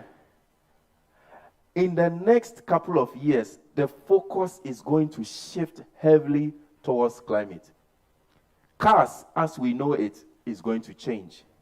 Technology that have been dependent on fossil fuels, which have high greenhouse emissions, all of that is going to change. The focus is shifting. It will come to a point where if you'll be compelled to move along in terms of countries, because there will be certain even impositions that will be imposed upon you, because the climate change is, an objective for all countries, all leaders. So, for example, in the UK, the government is having this vision of having by 2030 all electric cars. 2030. We are not far away from that, right? 2030. So imagine your profession is you fix petrol engines. Do you see where I'm going now? If you fix petrol engines, you have 8 years to look for plan B. Yeah. So we have to be very dynamic. We have to be very dynamic. Now, I just mentioned that, but you have to also understand every solution creates problems. Every solution creates problems. If the whole world goes into electric, we solve the climate change at least to a significant. They say that about 90% of the greenhouse gases are contributed by fossil fuels. About 90%. So if we move away, let's say the whole world, we move into electric batteries, it solves that problem. But it creates another. Where are we going to recycle all the batteries? But that's what I mean by, you see, so in this way, you are thinking that's why you move ahead of the curve. So now start thinking about how do we recycle batteries? If you start thinking about how we recycle batteries now and start reading about it, by the time we get to that time, you are so far ahead of the curve, you remain what? Employable. Employability is intentional. Because you can start off, remember your obligation, they stick with you. The bills must be paid as long as you live. As for that one, they always stay. But having a means of employment doesn't always stay with you. And sometimes not because you have done anything wrong, it's because the dynamics have changed. There was a Ghanaian brother in the UK who was in charge of one of the underground train stations. And for 10 years, they built a cubicle for him with a microwave there, and all he had to do was check the car park for cars which came to park and didn't pay the ticket, and then just issue them tickets. He has this nice jacket. In the winter, he will just be walking, and he's just chilled. Sometimes you can tell that he's eating some rice, and he's just walking casually and just putting that in there. And he had done that job for 10 years. Suddenly, everything became automatic number plate recognition. But the kiosk is still there. That kiosk is still there. But he's no longer required. He's no longer required. Now you tell me after 10, that's what you've done for 10 years. Where are you going to get the next job? Because that is the change is the technology that has changed. That means no one is physically issuing that kind of ticket anymore. So you see, but that maybe he still has his rent to pay. See, so we have to be very intentional. Don't see ourselves, we get a degree and then we get a job, then we are finished. Because if we do that, in no time, the trend may change. The sector may take a hit. And then we can bring a lot of pressure on our families. And that will be on us. It's not the government. It's not the system. But it is us. So that's what we mean by forecasting. Dynamism is you as a person. And this links up with the fact that for now, I am doing a lot of research and reading about how we trade carbon credits. Because even right now, there's a certain target for all the European nations as to how much pollution, for lack of emission, they can emit. And if they go up over and above that, there are certain financial implications. So what they do is that they buy, like MTM, it's a credit that allows you to, even if you are not a manufacturing company, they also argue that, but you still fly your workers. And when you fly, you are doing damage to the economy. So every company has to do their bit. So they buy carbon credits. Now, those carbon credits, you can buy, some of the means to buy them are trees. So some people, and it's a big thing. We have a lot of land here. Maybe some of you should research. You will see there are trees that have unique serial numbers. So it's obviously you need a lot of trees to be able to solve all the work. But if you have some big land sitting somewhere, you are sitting on money. Start planting your trees. But these things I'm telling you is, if you are dynamic, you will know this. And you will position yourself. It doesn't mean stop your engineering. It doesn't mean stop the nursing. But it's part of you being dynamic, embracing the change, seeing ahead, putting yourself in that position. And so that's why you wrap when you cut yourself open, you must see all of this in you. So many to one is what I am prescribing to you. I started with the quant, as he's saying. I moved into auditing. I worked with Ernst & Young. I was doing auditing. Then I moved again. It's not a sidestep, but they are all transferable skills that I gained in. Then now I find myself in valuations. But guess what? If my sector is hit, I have so many transferable skills to move into other areas. I can do regulation. I can do so many other things. We have to be very, very dynamic individuals. Okay? All right. Pros and cons. I'm talking about, you have time for questions, don't worry. We are nearly done. Pros and cons. Here, the pros is that you can take advantage of opportunities because you have a wide vision. You are looking for nursing, but your eye is also there to spot research. Your eye is also there to spot something where we say we need somebody who can work under pressure. You can spot all those opportunities. So you can. And then also your exposure to sector risk is minimized, as I said, because if this industry takes a hit, you can just move to the other because you have good transferable skills. You can increase your earnings. This is not working, move on, and you can do so. You can increase your earnings. Your career progression can be maintained or it can be maximized. You are in an environment, no one is promoted for 12, 20 years. No. You can easily, not that the promoting is the only important thing, but the value you're adding to yourself, but you also want to logically progress. The cons, which is sort of some form of disadvantage, is that you have increased interview preparations. You are preparing for that nursing interview, but there's also a research stuff you have to prepare for there. So there's increased preparations. But it's not bad. It just means that you need to, your preparation takes much longer. Also, typically, you require different types of CVs because you are presenting yourselves in different ways. You are blue on Monday, but you can be purple on Thursday. That's how you are doing it. So you have different types of CVs. But because we have learned about the different types of CVs, that's also not going to be a problem, right? Then I say focus can be lost during profile mapping. Sometimes the person sits down and then at some point they get confused. They become like a zebra. They don't know whether they are white with black stripes or black with white stripes. So you have to still be able to maintain focus. You have to see what the main and what the options are. Otherwise, it's like everyone is like becoming a main, and you can lose focus when that happens. Okay. Well, as I said, we are nearly done. Just one or two slides, and I'm done. Job search. I don't want to go too much. I think that by the time we get to this part, if we have done our job well, we are really at a good place already. But it still doesn't mean that the job is going to land on your lap, as I said. But also, where you look for a job, it depends on your level of experience. There's a way you look for a job when you are a graduate. There's also a way you look for a job when you are a junior high.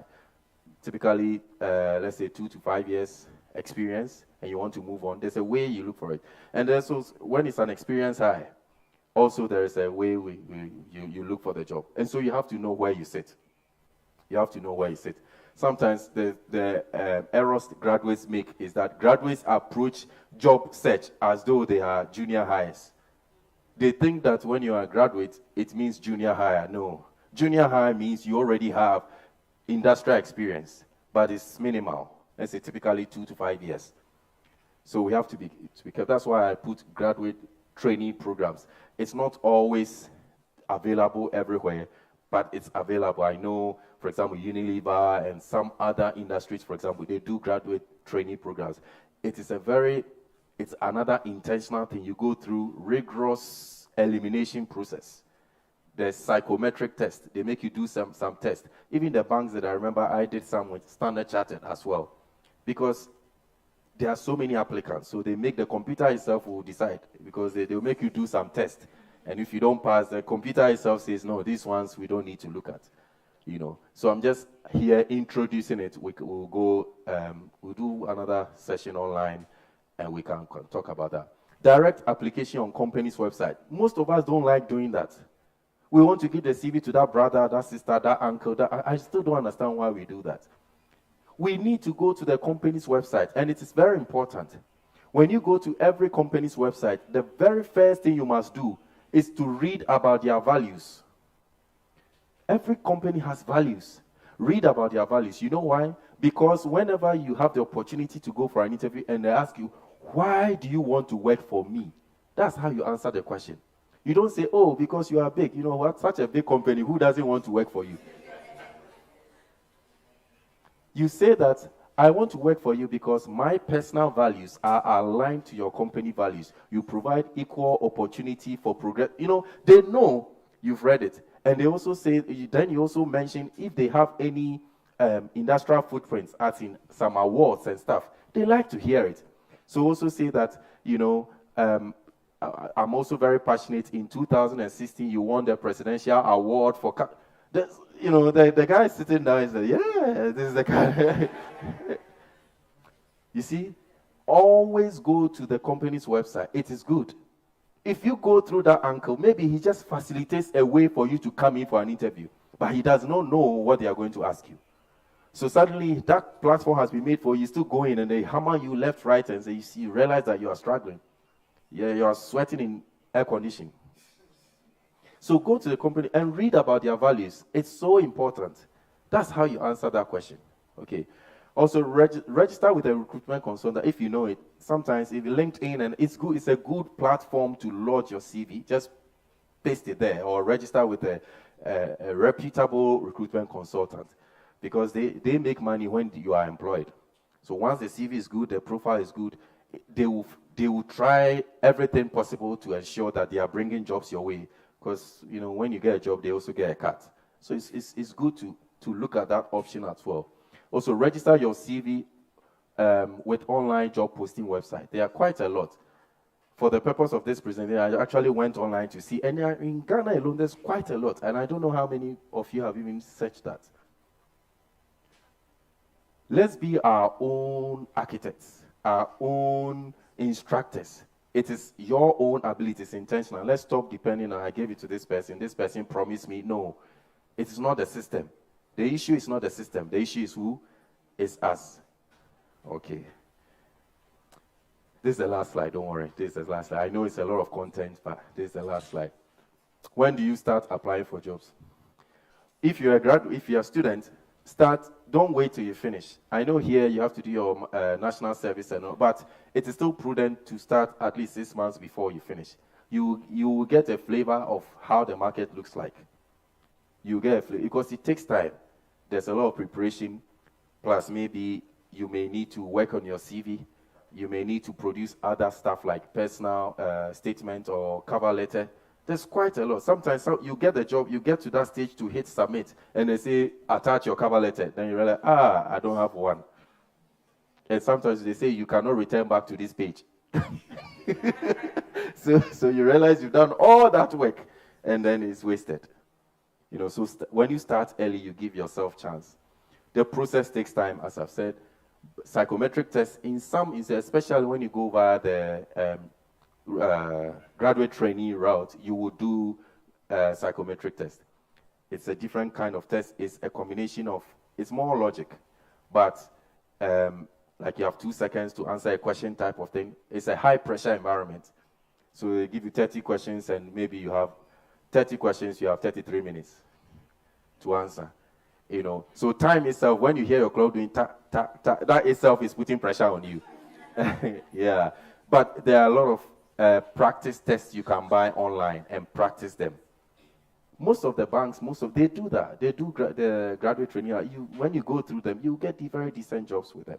Also, start building your profile. The profile I mean here is start looking at yourself, because you are doing what? Many to what? One. I am prescribing. I'm not proposing. So take your time. Look at what interests you. Look at what you think is going to happen. Look and try and see. Also, look at what you have done to date, right? All the jobs you have done today, and bring out all the transferable skills in it.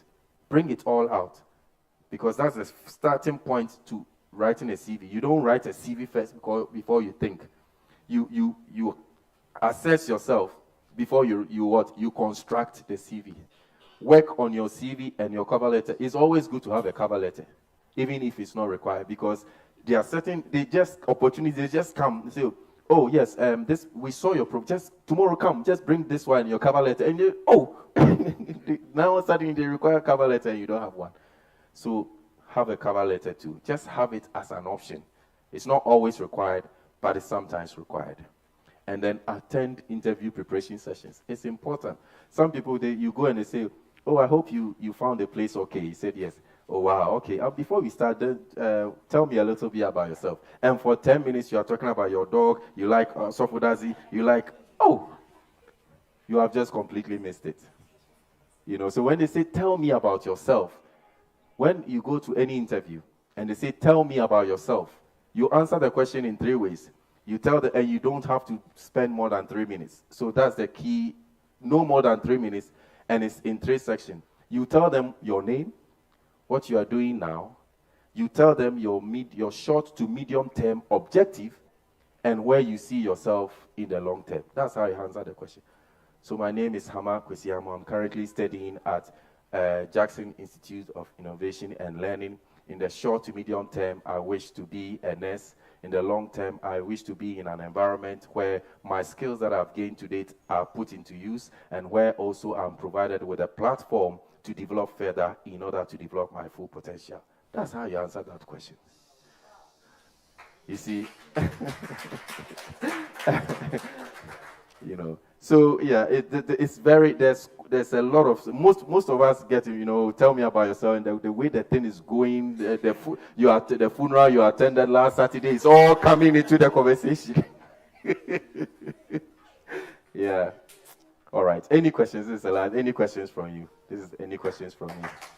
Yeah. Good. I hope you. As I said, I'm here because of you. If you have questions, please ask, and I'll do my best to. Any question? Yes, please. There are a few. Yeah.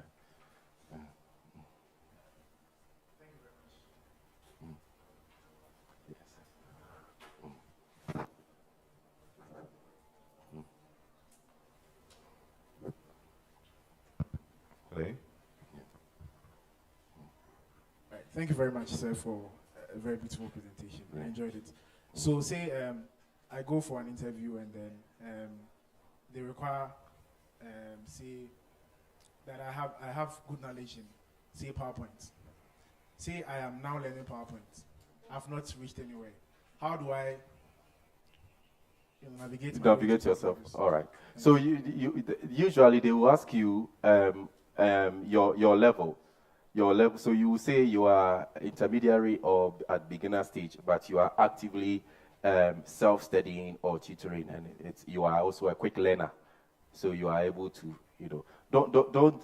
The fact that you are a beginner, it doesn't put you at a disadvantage. But it's the fact that you want to say you are doing a lot of self-tutoring, and also you are a quick learner. That's a very important part to add to it. And then it's something you are always able to pick something up very quickly, and so that's what you're doing. And then even maybe you can say that you can also link anything to it and say that this is something that you have that you also self-taught yourself. So this is not a new territory for you. But that's a very good question. Yeah, always. But yeah, they will ask you your level. They will ask you your level. So you can say. Professional, you can say intermediary. Intermediary means, you are experienced. Like when you start typing, you first start with A wahi, B wahi, And then you get to a certain level where you can do this. And then another level where it's like that. So you can say you are beginner, intermediary, or super proficient. Yeah.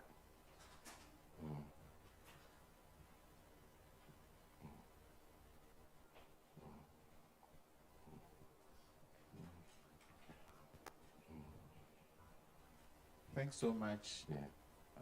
Mr. Hammond, or Doctor or Professor. Oh.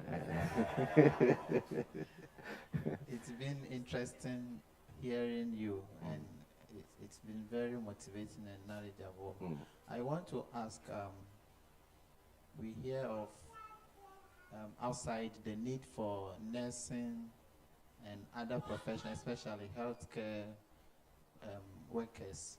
So we want to know about tech.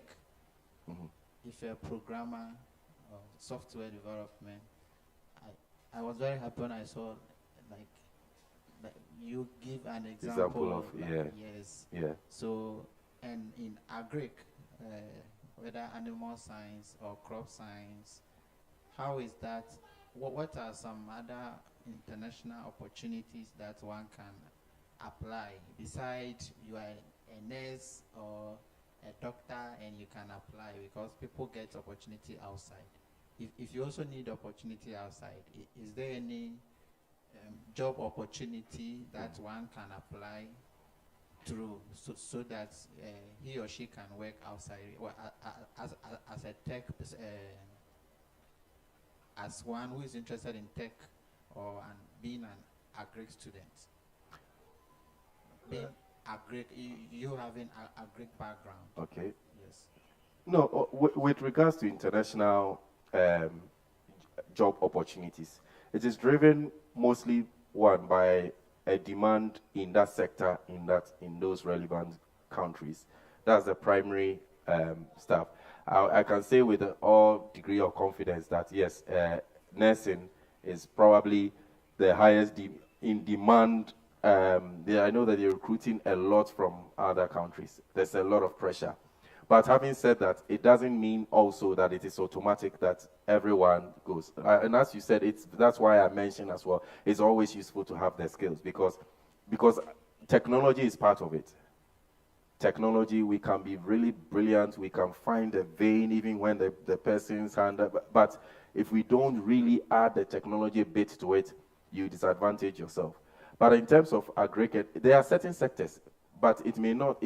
Those may exist in certain countries, and you have to look for those opportunities. You have to look at where that demand is, and it's part of your forecasting. You remember I talked about it's part of the forecasting that you do. You know, for example, you are more likely to see an in-demand need for someone with agric exposure in Israel than you see that in the UK, for example. And maybe potentially in Australia, but it really depends on what your field of study is. But do that research, you will see. You see what the need is. Yeah. Please, okay. And the sister there wants to ask a question as well, so let's make sure we don't miss her. Yeah. Yeah. So I have two other questions for you, sir. So the first question is that you mentioned you are a recruiter as well. And so I wanted to know that as a recruiter, from your experience, what are some of the very key things that most employers are looking out for? In say, for example, I'll say entry level as at now. So what are some of the key things you have seen as a recruiter that employers are looking out for? Well, me personally, first thing I look at is the profile. I read the profile. I really want to have an understanding of the individual before I see the person. Because if I read the profile, even when maybe their work experience is even 1 year, I still have an idea of whether the person is a cultural fit. Because it's not just your ability. You can read certain profiles, you see that this one will not fit into the culture, the culture of the team, or the team dynamics doesn't work if we bring that personality in. So I read the profile. Take good care in how you draft the profile. That's very important. Also, a CV must be 2 pages. Me personally, if I see a CV 1 page, I don't read. Even if it is good or not, I don't read, because that's a CV. A standard CV is 2 pages. a resume is 1 page. But most often we use CVs. A resume is more an American thing, you know. But if you go anywhere and they say bring your CV, make it 2 pages. If you don't know what to do to fill it, as I've taught you today, try and bring this, when you are describing the things that you did, don't put that bullet point served at the till. Do that, do dispense cash, but describe it a bit more so you gain, you know, construct it, yes. So a CV must be 2 pages. That's also very, very important. If you send a CV that is very good but it's 4 pages, it's likely the employer will not even look at it, you know. So profile, make sure the content is 2 pages before they begin to now pay attention in some of the detail in the thing. So like the thing you talked about, the fact that you are a beginner, it doesn't matter. That attribute is still there, and we can build upon it. It will only become something that is very relevant when maybe from day one you are expected to use that to achieve results. Then it's likely they may keep hammering on that point. But otherwise, it's something that is useful for the employer to know that that's something that you have begun and have the ability to catch up very quickly. So I think you've answered my second question in your presentation. Okay. The question was that what are some of the must-haves on your CV? Oh, yeah. I think that I watched a video on YouTube about employment and all that, and they highlighted some key things that must appear on your CV. I mean, whichever industry you are in, there are some must-haves on your CV. I wanted to find your opinion on that. What are some of the must-haves on a CV? Skills. Every CV must have skills. Now, there are different types of skills. We have IT skills, and then we have other skills. So when you talk about are these also questions online? All right, sorry. So when you have certain skills like the proficiency in Microsoft Office suite packages, for example, that's like more along the IT side of this. But you also have to have a section called skills, and you put communication skill, put persuasion skill, put team player, put those things there too. Okay, every CV must have skills. And you know, sometimes we put hobbies and then we say playing football. To be honest, that's just you know, that's you struggling to make it 2 pages. Yeah. Thank you, sir. All right. Thank you. I really enjoyed the session. I know we all did. My question, you've answered it with regarding to the CV. Yeah. I want to ask this because, you know, most of us, our education system is such that those who have the one-to-one mapping is easy because you know right from nursing, you become a nurse. And definitely the government has made it possible to recruit. So, but with those of us that we didn't get that advice on what course that might help, and we just went into a general course. So you have this general course that you do, sociology, something. Then you come out and you don't really know where to start. Then you want this job, you know you have the skill set for it. You can actually learn on the job, but you get a job opportunity which goes like 3 years, 4 years experience. Your CV isn't adequate. So what is your advice on that, and how should I navigate through that? Yeah, that's a very good question. The first thing is we will need a functional CV, because in a functional CV, your explanation of that skill they are looking for becomes so intense and immense that they look at it and they want to take you. That's why a functional. I mean, I knew that we had just about an hour and a half window, and I wanted to keep it condensed, but that's why I didn't show you examples. But in a functional CV, you will see that there's a whole section dedicated to skills, and it talks about not just mentioning the skills, but things that you have done that has enhanced those skills. You see, so it will be something that happened on your course, or something that a real life situation that you encountered and all of that. So you talk about that. And they are likely to see that, okay, hang on, this person indeed can hack this. And you are like, but if you go with a chronological CV, that problem will always persist. They are always going to say, we need someone with 2 to 3 years experience. Because in a chronological CV, it just appears as 1 or 2 bullet points as module, and that's it. So when I see that you did it as a module, I don't know I still don't know your makeup properly. So anytime you feel like you want to make just a side step, or you want to leverage transferable skill, change CV type. Use functional CV, and you will get a lot of response and results when you do that. Yeah. My second question is, we mostly do have these voluntary services we do take on.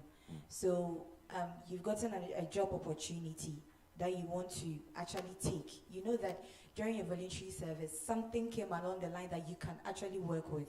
But that is not the main focus. And you don't want to get to the interview and it's like you've deviated from the reason why you were called. How do you navigate through something like that? Again, a very, very interesting. You have to, again, still prove that you have to do the forecasting. Because there are two primary reasons why we work. One is to be fulfilled, and the other is to be paid. I think maybe even the second comes first. Because the bills will always have to be paid, right? So these are some of the reasons why we work. And so when you do the forecasting, you will know if that voluntary thing is just only for a moment, then, but when you see potential in that side, then it's worth pursuing.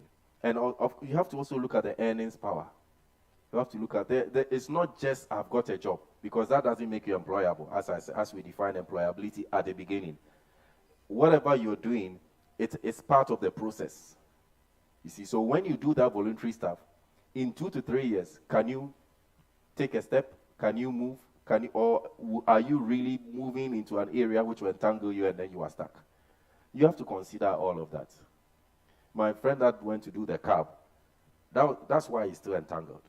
Because the prudent choice would have maybe done another course, try to see, like the person who did engineering. Ultimately, as we speak now, the one who did engineering has come back to finance. But you see, in the long run, he just navigated that process. He still ended up inside. But the one who went to do the cab, maybe that at the time that this person was doing the course, he was getting money. But still, now he's still stuck in driving the cab. He can't come out. And now he says he has going to do a course, but he's thinking about how he can explain 7 or so years in his CV as driving a cab. So this is kind of what I'm trying to say here. Whatever step you take, are you able to put it on a CV? Is it going to be able to fill in the gaps? Think about all of that and then make an informed choice. 2 in 1. Okay. The first one I want to ask, since you said you're a consulting, you head a consulting company and you recruit. Yeah. I've always had this thought or mentality that recruiters always use this line to reduce the number of people they interview. They ask you, how much do you want to be paid? Then you don't want to risk saying something high. You know you're entitled to it. Like you can actually take that because you know what you can do. But you're also thinking, I don't want to say too much for me to miss that opportunity. So what advice can you give us? And why do they do that? That's what I want to find out. All right. And this, okay. So should I add my second question? Let me answer this one, and then we'll answer.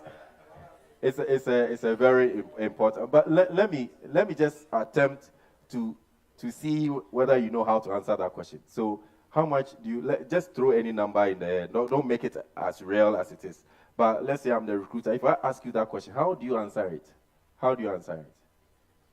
How do I answer such a question? So let's say I say how much? Yeah. How much are you looking for? Yeah. 5,000. You just say it like that. But you see, that is why they also ask that question. That's not how to answer that question.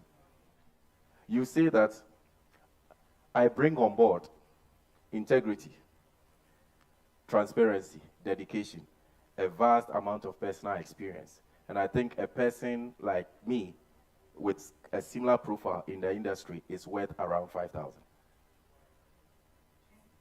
That's how you answer the question. Yeah. So when you do it that way, you have rather locked them. Because you haven't told him, give me 5. You said that you tell them what you bring on board. Because the other person that said 3,000, you don't know what they bring on board. I am telling you, this is what I bring on board. I bring on board A, B, C, D. And I feel a person with a similar profile as me, who brings on board all of these, is worth that in the industry. Simple. They can't, that's the best way to answer those questions. And it is a sign of knowledge of what you bring on board and knowledge of what you are worth, which is very, very good. But when you just throw a number in there, it sounds desperate. Yeah.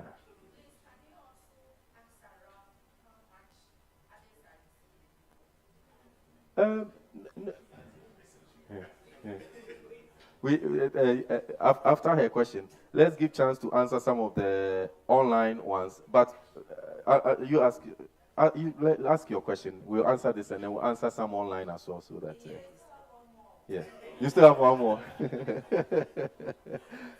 regards to what she was saying, and I'm saying, can you also ask around how much others are receiving concerning a particular maybe job with the same career? Can you ask and also give out the amount? You must always answer the question as I said, but also know, if you know that the salary range, have an idea of a salary range. Sometimes even give a range, but you can give a range and start where you want. Start it as the lower bound. So say, like in that example, say that a person with your similar background is worth between 5 and 7. They are likely to maybe even give you 5.5. You see what I mean? That don't be so exact on the number like that. But and yes, the question is, must you do a research? Yes, because you can't. If typically that role pays up to 4,000, and you say you want between 6 and 8, you are just eliminating yourself. So you must also have an idea of, but have it as a range, and don't always feel like the person you have benchmarked yourself with a person that says they earn 3. So you must also say 3. No, you don't know what they bring on board. Yeah, so you say yours and then you give a range. Mostly, like in the UK, you give a range between this and that. Then the employer will try and meet you in the middle. But you know that you started from, your lower bound was really where you wanted. That's how it is. Let's take a few of the online ones because they are also watching, and then.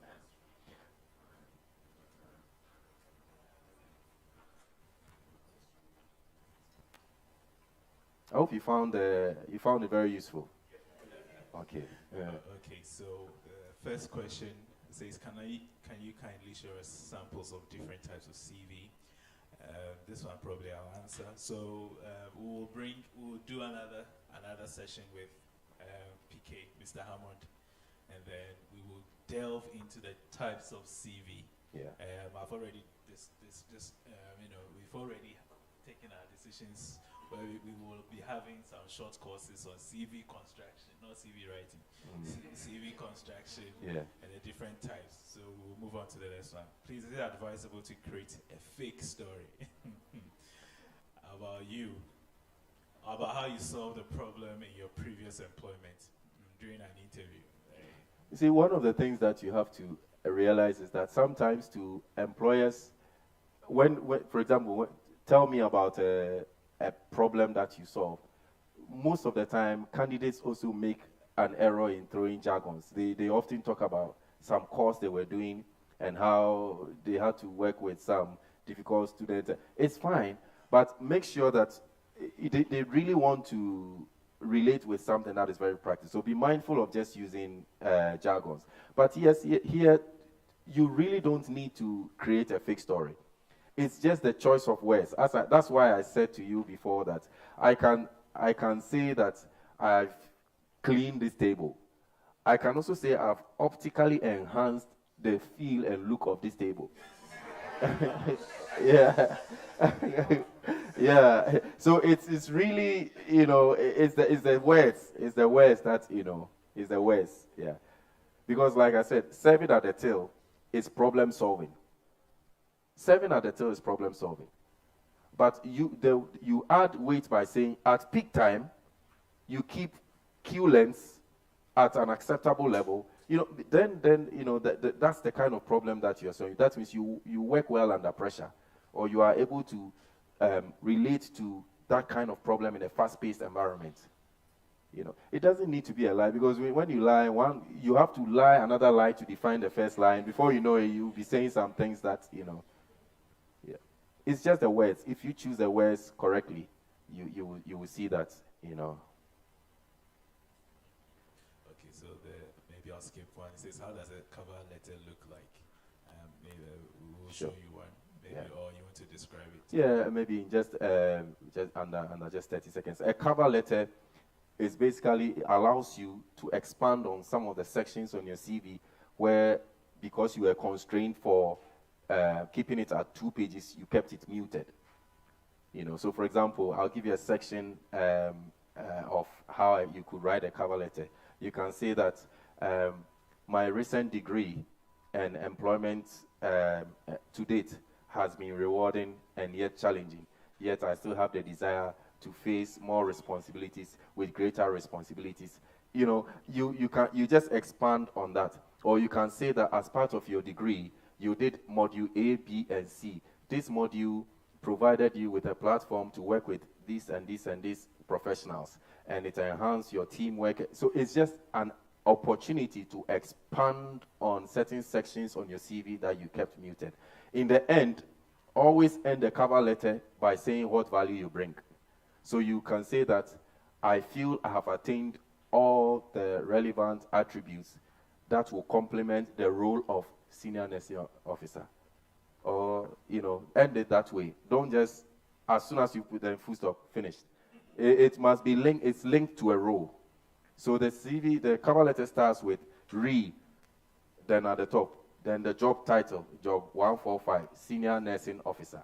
Then you write it, and then when you are finishing, you say that these skills I've obtained will complement the role of the senior nursing officer. Then you end it that way. All right.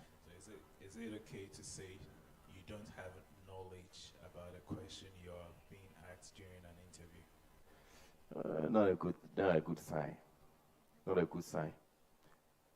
It's not a good sign, even if it is okay for the interviewer. It brings your confidence down. You begin to worry what they are thinking about you, and it doesn't help you to focus on the next question. So I really shy away from. If you are prepared adequately, you should be fine. I mean, nothing, especially if it's a direct field, then you should be fine. What is key is that you have to be able to defend what's on your CV. So know your CV inside out. Also read a bit about, depending on the industry, read a bit about the company. Understand their values. As I said, if you know that they have gotten any awards, they always like to hear it. Sometimes you see that after you say that, oh, I didn't know, then before you know, oh, it's 1 hour, they haven't even asked you, but they still like you. You see, but they still like you. And so they say, yeah, we'd like to see you again, But it's good to make them know you've done your homework. Yeah. I would like to know if there's, can you go up? Okay, if there's a need to put a referee on your CV, if yes, what's the criteria to the choice of person you put on your CV? Yeah, I mean, most people write the CV and say referees available upon request. You're familiar with that. The referees are only contacted when you have actually the decision have been made to hire you. Then a referee will be contacted. And when the referees have to be contacted, you yourself, you said, are available upon request. So they will contact you anyway to ask for the names for those referees. So it's again not really relevant. Sometimes those things people put on their CVs because they are struggling to keep it at 2 pages. So there's a section that they keep about hobbies and all of that. And then you see, it's just that they just want to fill the white spaces. Yeah. So I would say not relevant. If you put it there, it doesn't hurt anything, but no one really uses that information for anything. Certainly not at that stage. Yes, and then I'll add, maybe not here, but then in the UK, we have what we call data protection. So you can't just be putting people's email addresses and phone numbers on your CV and spread it like that. Yes. So, any more questions? Okay. Was that water for me? Is that water for me? Oh. Thanks so much, Mr. Hammond. Please, I want to ask again, how do we link employability and maybe entrepreneurship or job creation? should it be like you are only looking for job, and they will tell you, go and create your own job? Does it mean that the one who's looking for job is not as serious as the one who should create his own job, or whatever the course you should do? Should it be that you should begin with some level of employment and then you yourself will create your own job?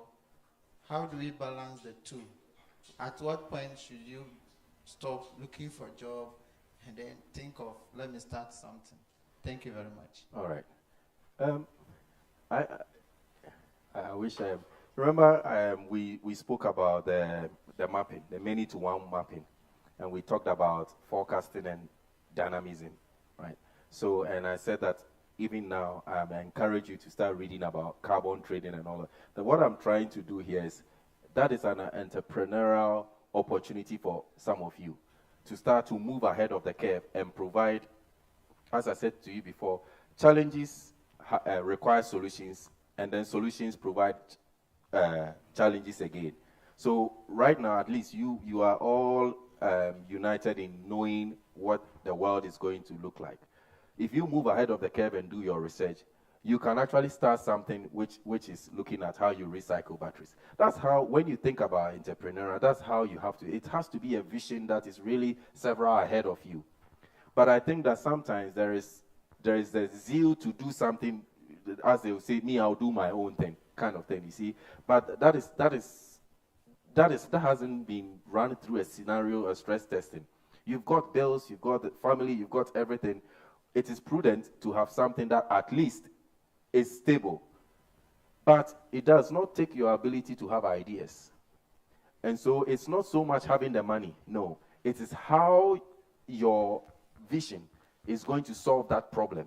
It's really what makes, so don't just start, as at the other time when we did risk versus rewards, for example, I don't know if some of you attended, but we talked about utility.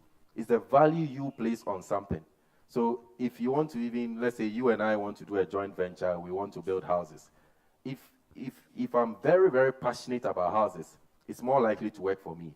But if you think more about rental income, just rental income, it's likely not to work, because we'll get to a certain stage where maybe we want to expand. You say, no, we So it must be a vision that solves a problem, and that problem is typically something that is going to be blown up some years ahead of you, and you start working towards. That's good entrepreneurial attributes.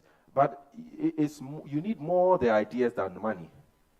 You need more, and actually, when you start working, you can fuel some of that into the problem you are trying to solve. I think, unfortunately, people want to start doing their own thing from scratch. The success rate of that kind of situation is very, very low. Very, very low, because you can get a sector hit and then bam, it knocks you off your feet. But once you have to learn some business acumen, you must learn some business ethics. The established ones, there's a way they do certain things. You must learn, you must do all of that. It's more likely when you do your own thing and you move into that, you also succeed. Yeah. Okay, please. Oh, okay. My question was actually related to what he asked, but I want to still ask mine too. Yeah. So, so the employability is not only fine for us seeking others to employ us. You can employ yourself as well and be employed. Oh, yeah. So I wanted to ask that at a point, fine, you have the idea, as you said, that you're not supposed to leave what you're doing because, yes, even though that's fetching the bills and all that, which you cannot deny, but you enjoy what you are doing. But this is a case, you've come to a point where you want to put your ideas into reality. You know that you can do it. How do you navigate this too, that you do not lose focus of what you are responsible for and still make what you are doing or your passion still work and achieve its success? Yeah, good question. I mean, it's actually like me as well. We talk about Hammond Consulting Group. I still work for the hedge fund administrator. That's my main thing. Oh, you can't hear me? Oh, okay. Sorry, the hedge fund. Okay. So I still work, I'll explain. I still work for the hedge fund, and that's the main thing. But on the side, we've got Hammond Consulting. There's another business there, but maybe in the future I'll move from what I'm doing now, as in into 100% of that. But I haven't got into that stage yet. There's still a way to run it, but it must be intentional. It's not like you go in full circle with you leave everything. That's just too dangerous. It must also go through certain scenarios. It must go through certain seasons. It must be tested. Like in the UK, for example, a new build house is cheaper than an old one, even though the new one looks fresher. And you know why? Because it hasn't rained, there hasn't been some storms, we don't know whether it will break, but the one that was built in 1930 with some dirty old bricks, that one has withstood all of that. So even the new one looks really nice, but the old one is more expensive.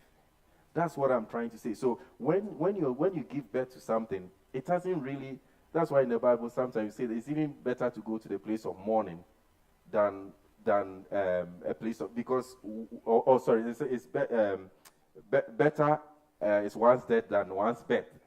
You see, because when the thing is birth, there has potential, there's full of promise, but it hasn't manifested yet. But in the death, you can look back in time and see how that potential and all that was put into you. So it's very similar to when you are thinking of your running something on the side. Set it up, let it run. It may not necessarily do well, but allow it. After a while, you see that you need to employ one person, but they themselves too are doing it part-time. Then before you know it, and I'm sure Professor Jackson will tell you about even how all of this came into being. They didn't certainly just leave all the stuff they were doing at Tech and then just jump here. It was an idea that was running along, that over the time it grew and grew and grew and grew, and then the transition was made. Yeah. Yes. Okay, just a quick one. I wanted to ask, is it relevant to put certain certifications that you have on your CV? If you have certifications from maybe certain institutions or regulatory bodies, is it relevant to put on your CV? And two, how important is social media in the area of employability in this day and age? How relevant is it? First question, yes, 100% put it on. There are certain jobs, especially when you post your CV on certain platforms, you've just not specifically applied for a CV, but you just registered a CV on those platforms. Those platforms use certain algorithms that look for keywords. So you never know which job may be posted that is looking for that keyword. So sometimes you are there and then you get a call. Oh, I came across your CV. I found it in LinkedIn. It seems very, very interesting. Do you have a couple of minutes to chat? You are thinking, what do you mean you came across? It's because the algorithm, there's been a need that requires certain skill that the algorithm has picked up that it's in your CV. So definitely put it there, okay? It doesn't hurt at all. Definitely put it there. It also provides a way of, a potential employer that doesn't even know what it is, and they can ask a question, and it gives them an idea of your depth, even if it will not be put to use. It gives them an idea of your depth, and they say they like you, they feel like you are the right kind of culture, the kind of person they need in that team. One that is not comfortable just dealing with the things that they have to do, but go at lengths to, do certain things that, So definitely put it on. And I think your second question was, social media is also very important.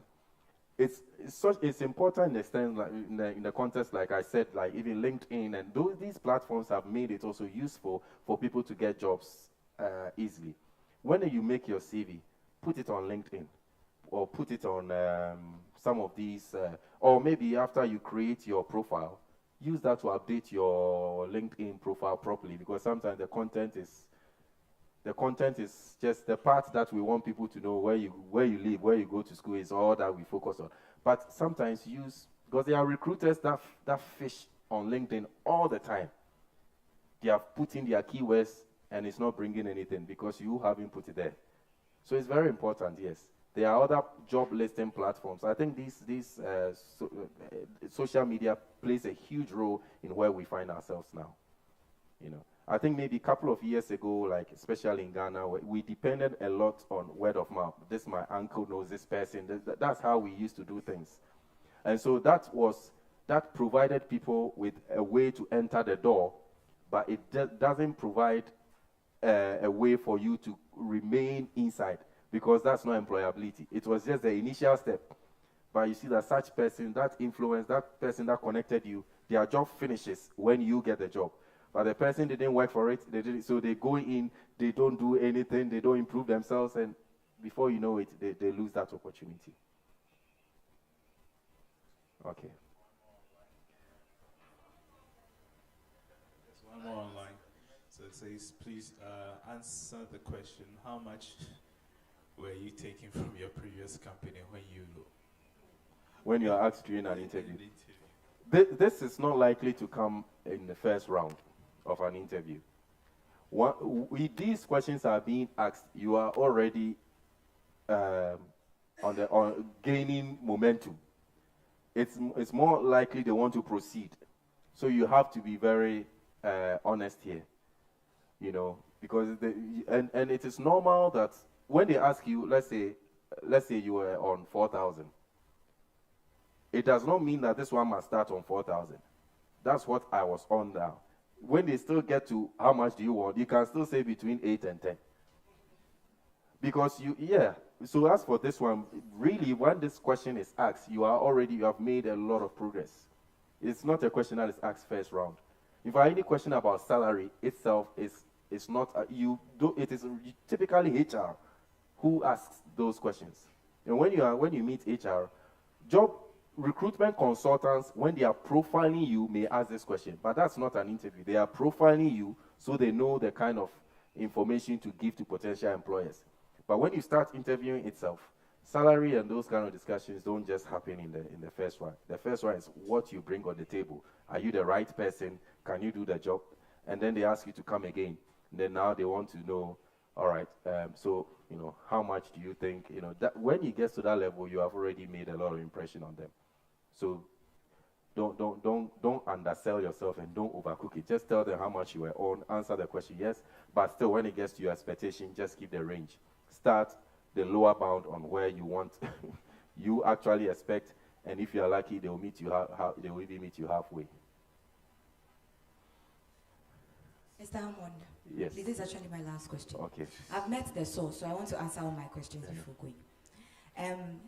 This part of the world, we do more, or we experience more of the orthodox way of interviewing people or going for these interviews. You go face to face, one-on-one. So you practice and you get there and you do what you've already practiced.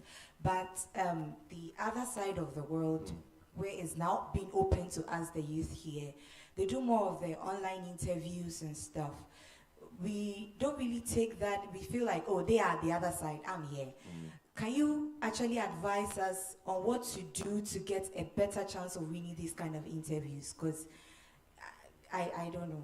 Yeah, we will do we will do a proper interview. That's why I said that it's actually a process. It's a journey. The focus has been primarily on getting the CV right and how to look for a job.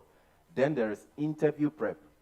That has to be intentional because there are different types of interviews. There's a face-to-face, there's a panel, and there's even video. And there's so many, and depending on the type of interview, the preparation is different. For example, when you have a panel interview, the representation are not people who are all like-minded, you know. So the way you conduct yourself and the way you answer the question is slightly different from when you are dealing with one-on-one. With one-on-one, you can catch the spirit of the person. I'm trying to say you can know the vibe of the person and easier. When it is panel, you can see two smiling, the other one, you know, and it's and it has a way of knocking you. So the preparation is very, very different.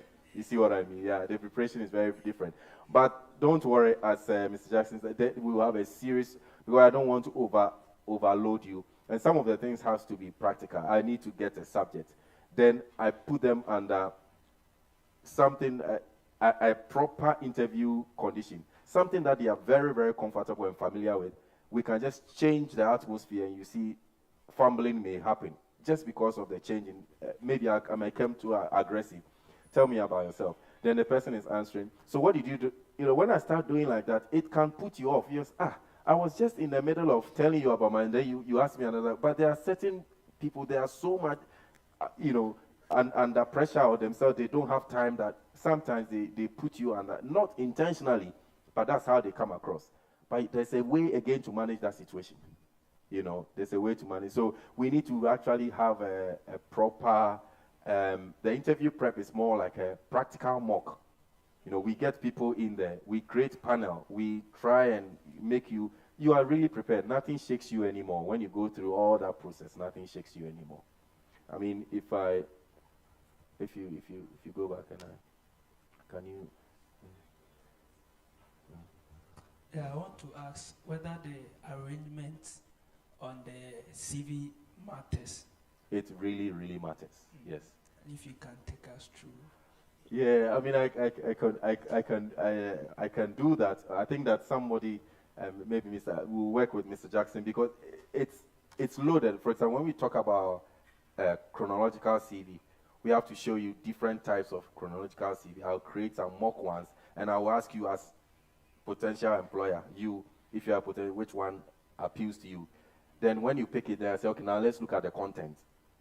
Then you realize that even by your own judgment, you pick one before the other, even before you have the opportunity to see that it is actually nonsense I've written in the other one. Yeah.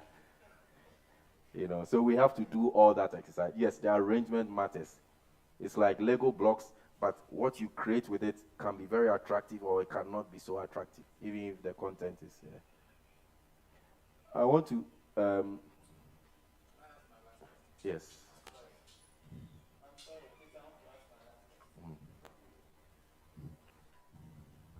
Thanks so much. Okay. We have Prof here and Mr. Hammond. You are also here.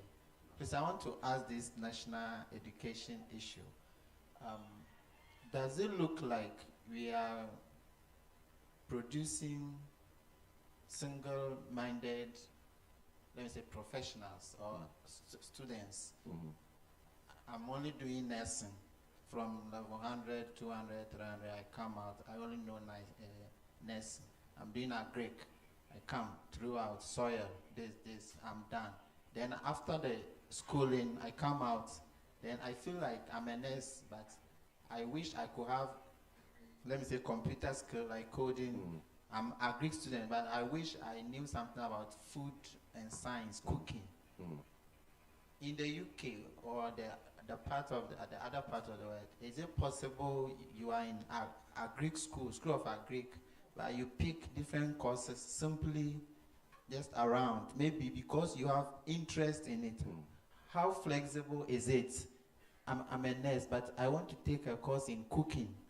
While in the university, how flexible is it? Or it's so tight that you must go and only do this and write exam and pass. When you come out and you finish school and you want to learn something, then you also learn it. How possible can we change that education system? Is it necessary? Thank you very much. No, I think he's asked very. Oh, sorry. Wait. Oh. No, first of all, I don't. Me, I'm a product of the system you are describing. So I will not say. No, oh no. That's why I always like to say that it is you, not the system. That's my premise. You know, you don't have any. You can't. If you are born poor, you can't do anything about it. But if you remain poor, it's your fault. You see what I'm trying to say? If you are born poor, it just happened.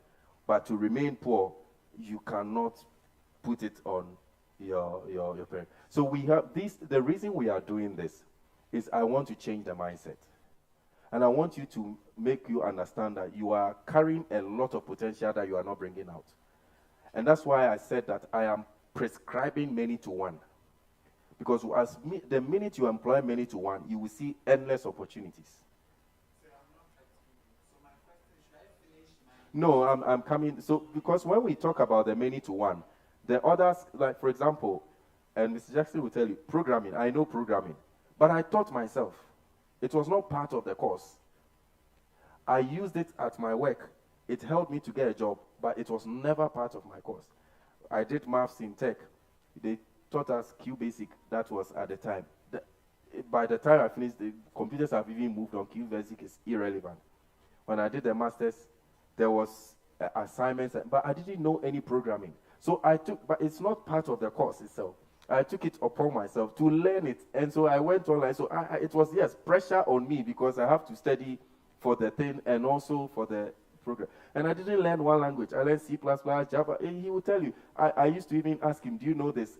Yeah, C++, Java, and all. But then when I finished, my first job was with a UK company, and they sent me to Malaysia. I was in Malaysia for 2 years. All the people in Malaysia I work with, they are IT programmers. But I was the only one that had the, because they have to implement financial models. So they still need to know the maths. They knew the programming, but not the maths. I went there, and I knew the maths and very little programming. So, I used it as a platform to polish my programming. So within 6 months, I became their head of department.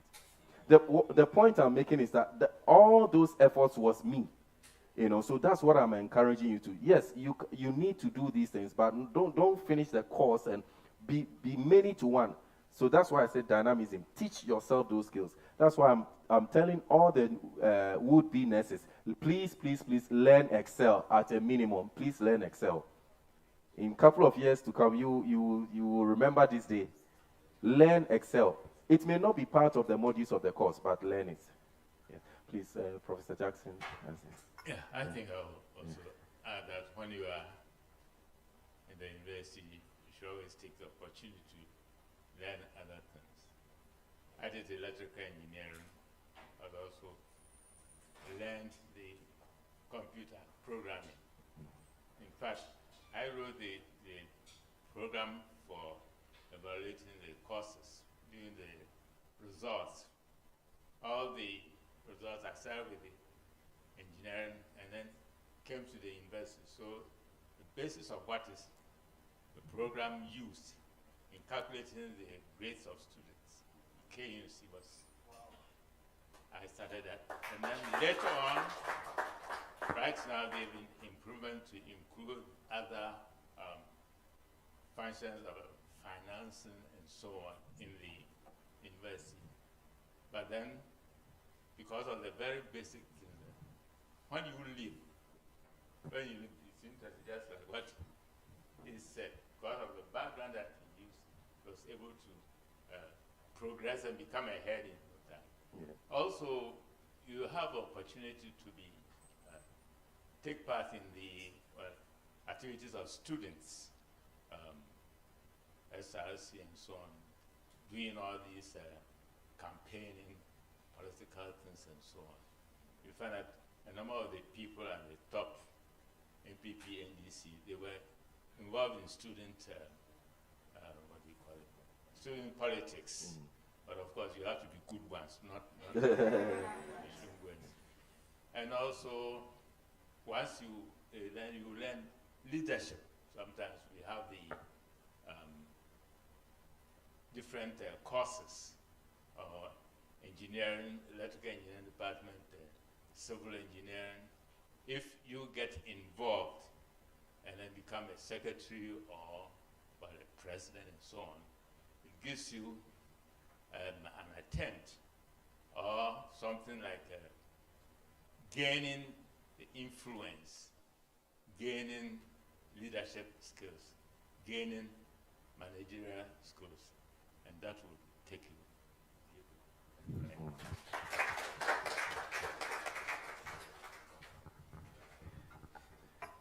I really hope that you will take whatever you learned today. This is not a theoretical session. These are practical. If you put it into use, go work on your CV straight away from here. You may not even know what kind of CV you had until today.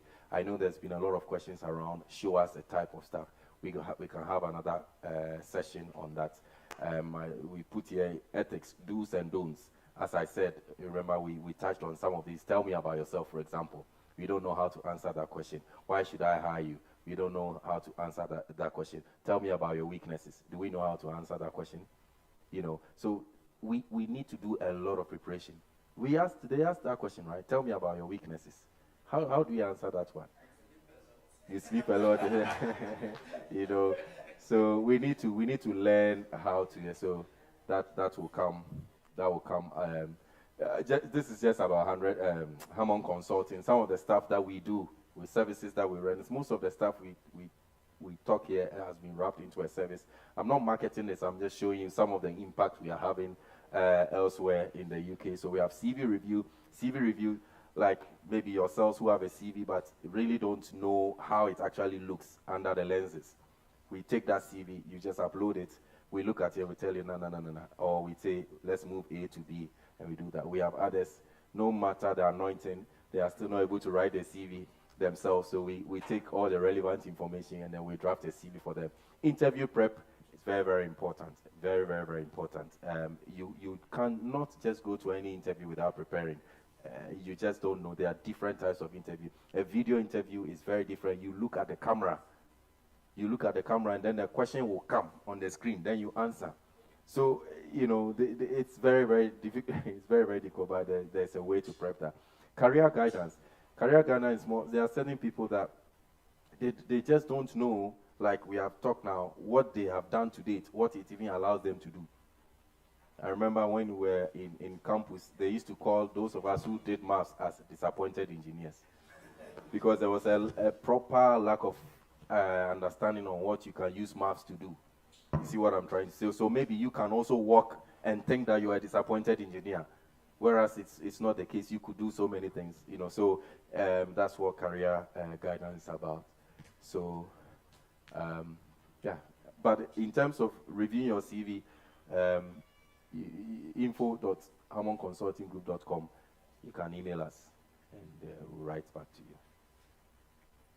All right. So, if there are no further questions, I would like to use the platform. Let me thank you first. I would like to use the platform to say a very big thank you to Jill, to Mr. Jackson, to let me say it in the right order, to Professor Jackson, to I've seen Mrs. Jackson as well. Let's appreciate her too.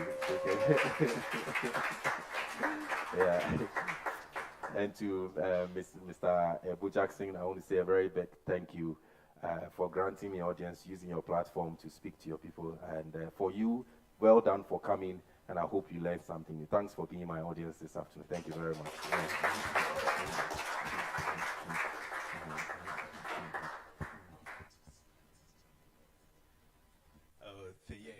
Quant, yeah. That's how we've been calling him. Yes, I think I've known Hama as far as I can remember. So right from we were babies when we started having cognition of remembrance. So we've already know ourselves. What do you say to him? Let's see. I think it's been a copacetic delivery, knowledge, everything, and this is all from practical. Like he said, we were together, he could write 100 CVs in one day. When you write 100 applications in one day, right? So can you imagine? He doesn't sleep 24 hours. The laptop is by him. He's writing. You write one CV and you are tired. And the CV is those applications, the applications where it's not like for every application they'll ask a question and you have to type 250 words. You've not done some before, eh? Okay, that's what we were doing, 100 in a day. So you can imagine, you write out, and you finish. You realize that even your English has finished. Right. So we thank him very much. Now I have seen that there's vim and zeal to know more. So we would liaise with him. Then we would organize further ones. Like I said, there's also another brilliant Mrs. Hammond, who is also the lead consultant there. Next time when she also comes around, or even online, we will pull her in. And she's a perfect example of a functional person. She did food science, or is it food science, biology, biochemistry, and then food science as masters. And then she's now working with the largest producer of Thai in the world. Who can tell me? Who knows? Good year. No, you actually. When I tell you, you say, Hancock. No. Who knows? Who has heard of a Lego before? Lego, the toy company Lego. Yeah, they are the largest producer of ties in the world. Oh, it's true. I'm not joking. Yes. All the toys. Now they can produce a bag of ties. So that's more than Goodyear can produce in a year. Yeah, but it's a fact actually. Yeah. So she's their global planner. So it's not easy. Yeah. So Hama, I know you are listening to us. Yes. Thank you. Right. So we are here for. I know some of you are. So most of the nurses who are here, or people who are also planning to do their nursing, want to learn more of what the offering we are giving to the nurses. So how many are here? Can I see by hands? Those who want to have, migrate to UK to work as a nurse. That's good. Let me give a short. Let me talk to you about it. I'll give a short time and then we will go. So welcome all of you. So yes, by God's grace, we had this opportunity where Jill is collaborating with some companies in UK to send nurses, and not just nurses. There are 4 categories I'll get into, all to what? Go and work. Now, like he said, he can confirm that they need a lot of nurses. But the fact that you are a nurse doesn't mean that they will automatically take you. That is why we did this. How do you write your CV? How do you do the interview? Because, you are competing with people from India, Philippines, Zimbabwe, and all of them. And then, you have to show that they have to choose you over that person. The fact that they need it doesn't mean they will go for anybody. Right. Okay, so first of all, the requirements are, if you are mental health nurse, registered mental health nurse, yes, you need to pass your IELTS, the IELTS exam. You passing at 7, grade 7, at writing, reading, listening, and speaking. You are with me, right? You are quiet because you are taking notes, or you are quiet because you are shocked. Right, so you need to pass at that. So after you've done that, and then, we would put you through the interview. So we'll link you to the company there, or the hospitals there, then you do your interview. When you have been successful, they'll send us your certificate or contract, sponsorship contract, where that one you take to the visa consulate in Ghana here, and then they would issue you your visa. Now the good news is that if you are a mental health nurse, the visa, the cost of the visa, the cost of the air ticket, the cost of, you have to do a police check or police clearance in Ghana. You also have to do a TB test in Ghana. All of them will be catered for. Are you happy? Yes, but you need to write the IELTS. I think the IELTS is 2,000 cedis, but that one goes to British Council, right?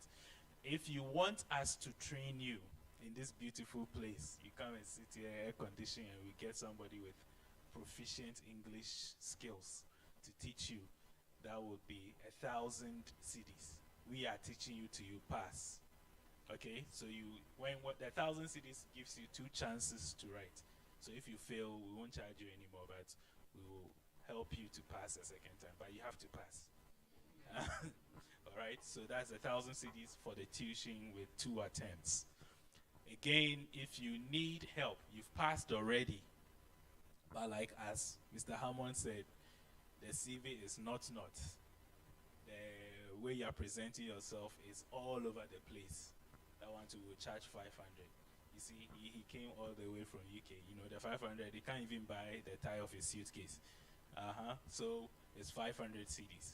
And then we will take you through all the interview, training skills. Like he said, it is a hostile environment. Real life, how you're going to see it. We're going to do a video interview, like she was asking. It is not because people over there like the video. Now the world has moved on. Technology is moving on. So the video is the next step. Not that because it's arbitrary, they want to choose video.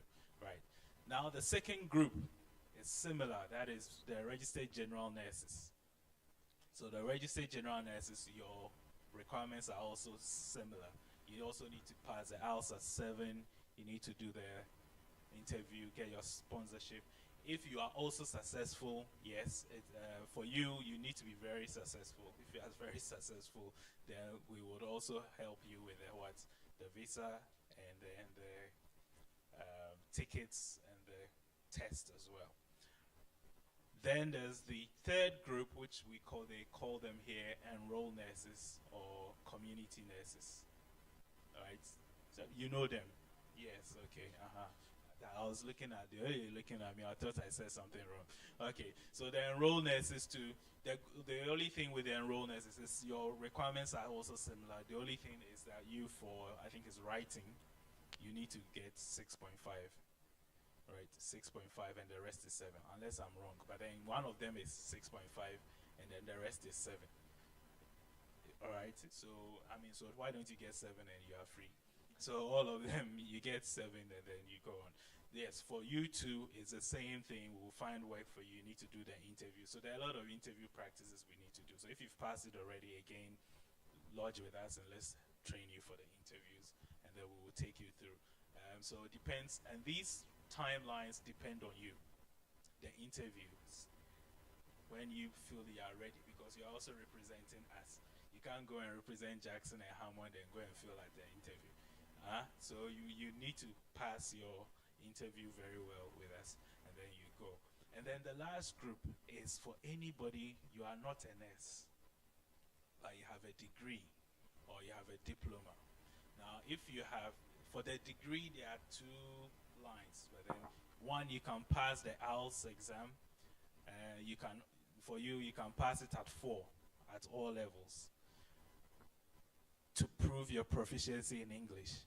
However, you can also send your certificates that you have a degree to a center in UK. It's called the UK NARIC or the ECCTIS. It's all in UK. So, but that one is a long process. But if you want to do that, you can do that. To send your certificate there, you need to pay £140, and that is what? Over 1,000 cedis. But you need to get original transcript from whichever university you went. Of course, post it to them. They would evaluate to see your degree is equivalent to a degree which was offered in UK, and then come back and tell you whether your degree is good or not. So if they tell you your degree is okay, then you can use that. But then you also have to calculate the cost. You know, we are finance people. You know, most Ghanaians, we only calculate the cost when it is the amount. We don't calculate the cost when it is time. And so you have to take care of all of that. And then the simple way is also to do the IELTS and pass at 4. The diploma you pass at 4. And again, the same procedure will happen. Interview, you get your sponsorship contract letter, you go on the visa. They will help you with the contract, and you pay for your visa interviews. And the interviews we are training you on, it is not only for work, it is also for going for your visa. It's the same thing. You have to tell the person, why does he, among all the thousands there, why does he give the visa to you and not the other one? So all of this training will help you whatever you're doing, how to sell yourself better. Are you with me? Are we happy? Yes, we thank God for the opportunity. Now, one thing I didn't say about the speaker is that he's also an ordained reverend. Yeah. So he's Reverend Hammond too. He's a reverend minister too. Like he said, life is intentional. Life is not, there are 2 types of life, where you exist and where you live. Exist is just breathing in and out. That one, everybody can do. But where you live is what you make decisions to help you. We always sit down and then we are always telling that it's the buying who is making things hard, and the buying who is doing this, and the buying who is causing inflation. When you bought things and you put 20 cedis on each of them, even though the cost is less, is it that buying who is doing it? But we need to make sure that we are intentional about our own lives. You see, all the things he was saying that what? It is you. The CV you are doing, it is you.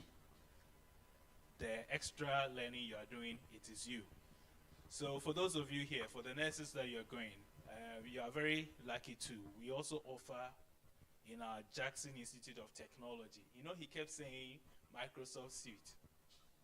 Microsoft Suite, you know, that's a Word, Excel, PowerPoint, and Outlook. Those are called the Microsoft Suite. You need to learn them. Those of you especially who want to go abroad. I don't know how you do your nursing here, but then over there, there's a lot of report writing. And it's not report writing where you're going to use pen. There's a lot of new equipment you need to learn. You know, it is not where they are going to sit you down and say that, oh, this is an ECG machine, and do this, do this, do that. You know, now they give ECG machines. The nurses know what I'm talking about, right? If you don't know, don't worry, Google it. If they give you an ECG machine, there are instructions. They're expecting you to read and operate it within a second or 2 minutes. Who has seen an ECG machine before? Oh, sorry, wrong question. When you see an ECG machine, you know, it is for, you know, for heart attack and other things. Now, they have made it in such a way that even if you have to read the instructions and operate it within seconds. So if you are sitting here and you are only looking for somebody who will help you or somebody will write for you, that means when you go, like he said, Jackson can facilitate you getting the initial job. But, you know, I don't know whether it's your fearful or yourself. They will bring you back. Okay, so you need to learn. So at Jackson, right in this center here, we offer all the Microsoft suite. You do the Microsoft Word, Excel. You know, he's an Excel expert. He's an Excel pro. That's why he was hammering on the Excel like that. He's just like the other Mr. Jackson there. You know, they are Excel pros. So yes, if you want to learn Excel, Microsoft Word, PowerPoint. We don't know how to do PowerPoint in this country. I know it's a broad brush, but it's true. Most people you see that PowerPoint, they just copy their notes and then they put it there. You saw how his PowerPoint was. It was pictorial. You could remind yourself what it was about. But all the talking he was doing was from the pictures. That's what we do. It is the PowerPoint that he puts there. All the points, the power one, the most important ones, that is what he puts there. All right, then the rest he will tell you. That's what it means. All right, so yes, we will teach you how to do that. All over here, you go to jit.edu.gh. You have the courses there, and then you can register, and then we'll help you. So the nurses, I'm sure he mentioned it several times. He says learn Excel, and then learn, you know, how to actually use Microsoft Word. We are teaching some teachers, and initially they were like, oh, we know. Now they are telling us we should stay longer. You know, so sometimes we are used to the fact that Microsoft Word, you can type. But that's not all that Microsoft Word does. There are more to where that came from. So please, let's get to it. And then we also do some skills, leadership training here. We help you, because when you are going there, first of all, you're going to lead yourself and lead other people. You know, that comes with also what? Entrepreneurship. When you are working, you have to also lead other people, lead yourself, do the work well. Don't just go and sit there and say, when I entered, they told me this is how it was done. So you are keeping it the same way. That one too, like he said, you will not maintain the job. Other people will come and they'll be promoting them, and then you'll be insulting your grandmother in the village. That he is the one preventing you from the promotion. Right, so please, let's not accuse so many people of things which are not necessarily their fault. Even the devil is not happy about that. So let's really, you know, personally take charge, intentionally take charge of our own lives and move on. I think I would like to end here. And the last bit about the technology, again, we do other things. So for all of you Microsoft Suite is not the only thing. We do cybersecurity, programming. You know, he was mentioning all of them. All the PHP developments, WordPress, everything you want to do, we can help you with. And they would help you. They may not be part of your regular university curricula, but you have to learn them. We have started AWS. Who knows what AWS is? Who has heard of cloud before? You know what cloud is. See, Jesus himself, he was working with cloud. Now we have come to meet it. Yes, so cloud is where you are now storing data, your phone, your pictures on servers which are not close to you. So we call it cloud, and you can get it on any device. So how to actually do it. So these are things that will help you, because all the systems are going that way. They are never going to go back. You know, even though we think it's the pandemic which brought all of them, no, they were there. It just enhanced them. And we are never going to go back. You know, it's like online learning. People don't want to do online learning. You need to learn. Because when you go, yes, people will stand in front of you and teach you. A majority of the time, you're supposed to do your e-learning yourself.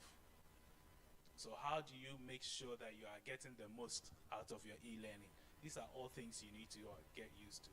Like he said, you know, now the gentleman who was driving the car is now confused because what? They are bringing automated cars.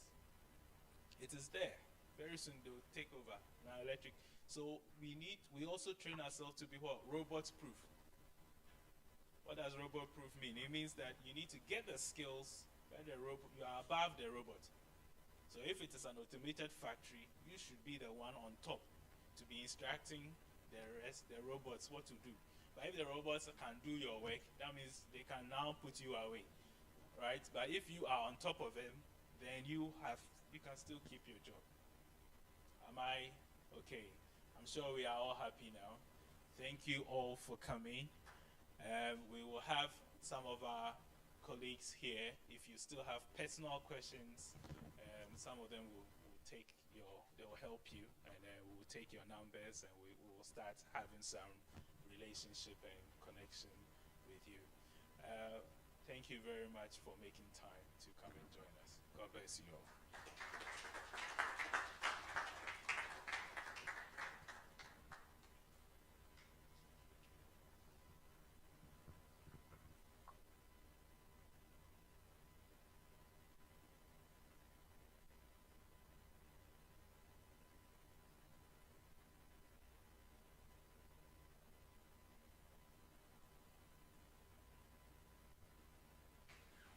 Oh, I think we can put our hands together again.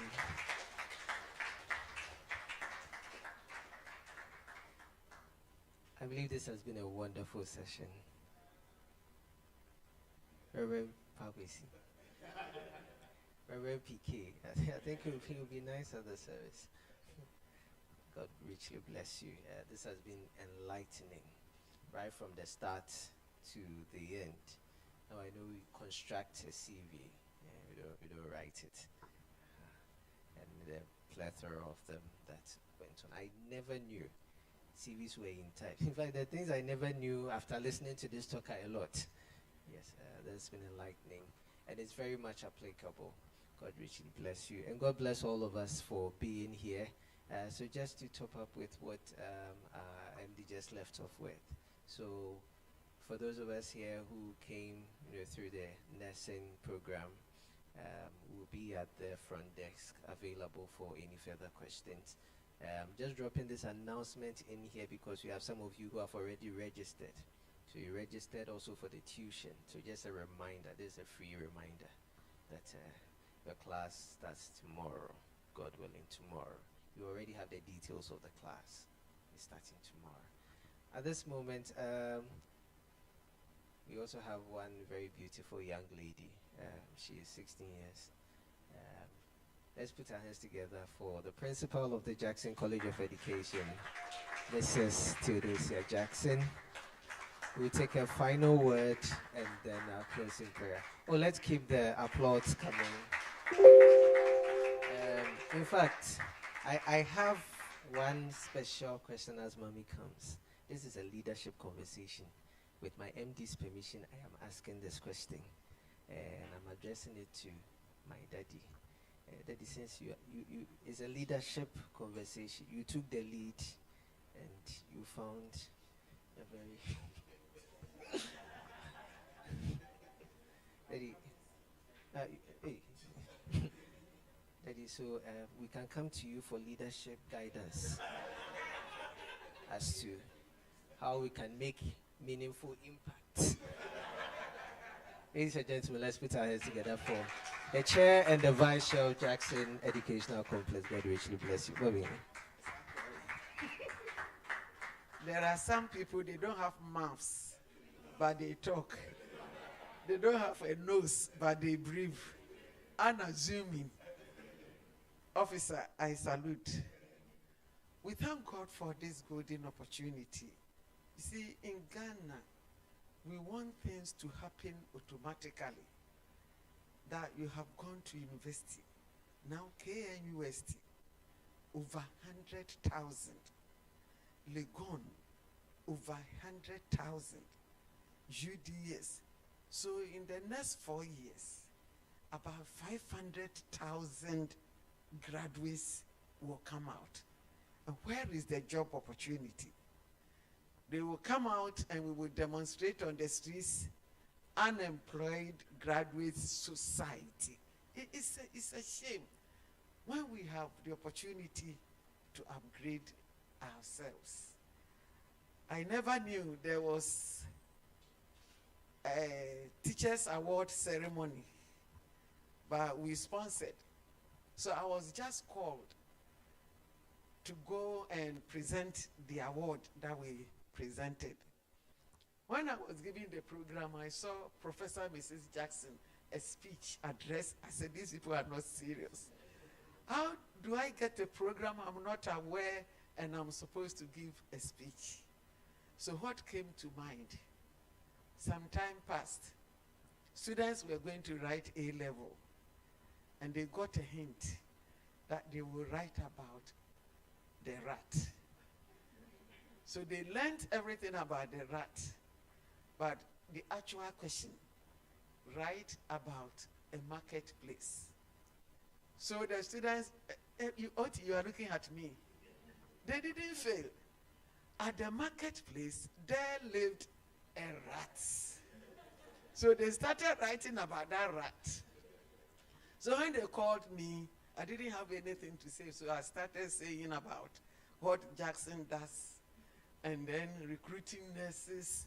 You have your siblings, your children who are roaming about, unemployed graduates come to jail, opposite or adjacent or behind or in front, rich school. We are helping to recruit people for appointment in UK, and come and see, I was on top. I was on top. Everybody wants to talk to me. Everybody wants to take a picture with me, but I resisted the pictures. As for pictures, they are dangerous. I didn't take the pictures. What I'm saying is, when you come to jail, let us market ourselves. I learned nurses are on strike in Accra, but this opportunity is there. I was even thinking we would go to the biggest hall for this very useful discourse that we have this afternoon. Hammond is my son. I will give him breast milk. He's not going. We thank God for the knowledge, critical thinking, wisdom. You see, a teacher is someone who really imparts knowledge.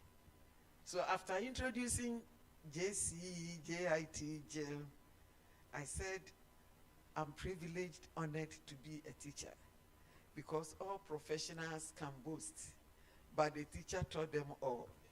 After that statement, any speaker who mounted the podium, as Mrs. Jackson said, all professionals. He's a good teacher. This afternoon, those out there, you have really gained something. Those of us here, flesh and blood, face to face, we have gained more than those out there. We thank God for him, a reverend minister, a husband, a father, a consultant, and more. But we pray that God will grant him good health, long life, and strength to help many more people. As our director here said, he will arrange for many more of such. We know online, once we have seen him physically, when you see him on the screen, you can still smile at him. So Daniel, arrange for many more, because you could see that we are even 25% headway.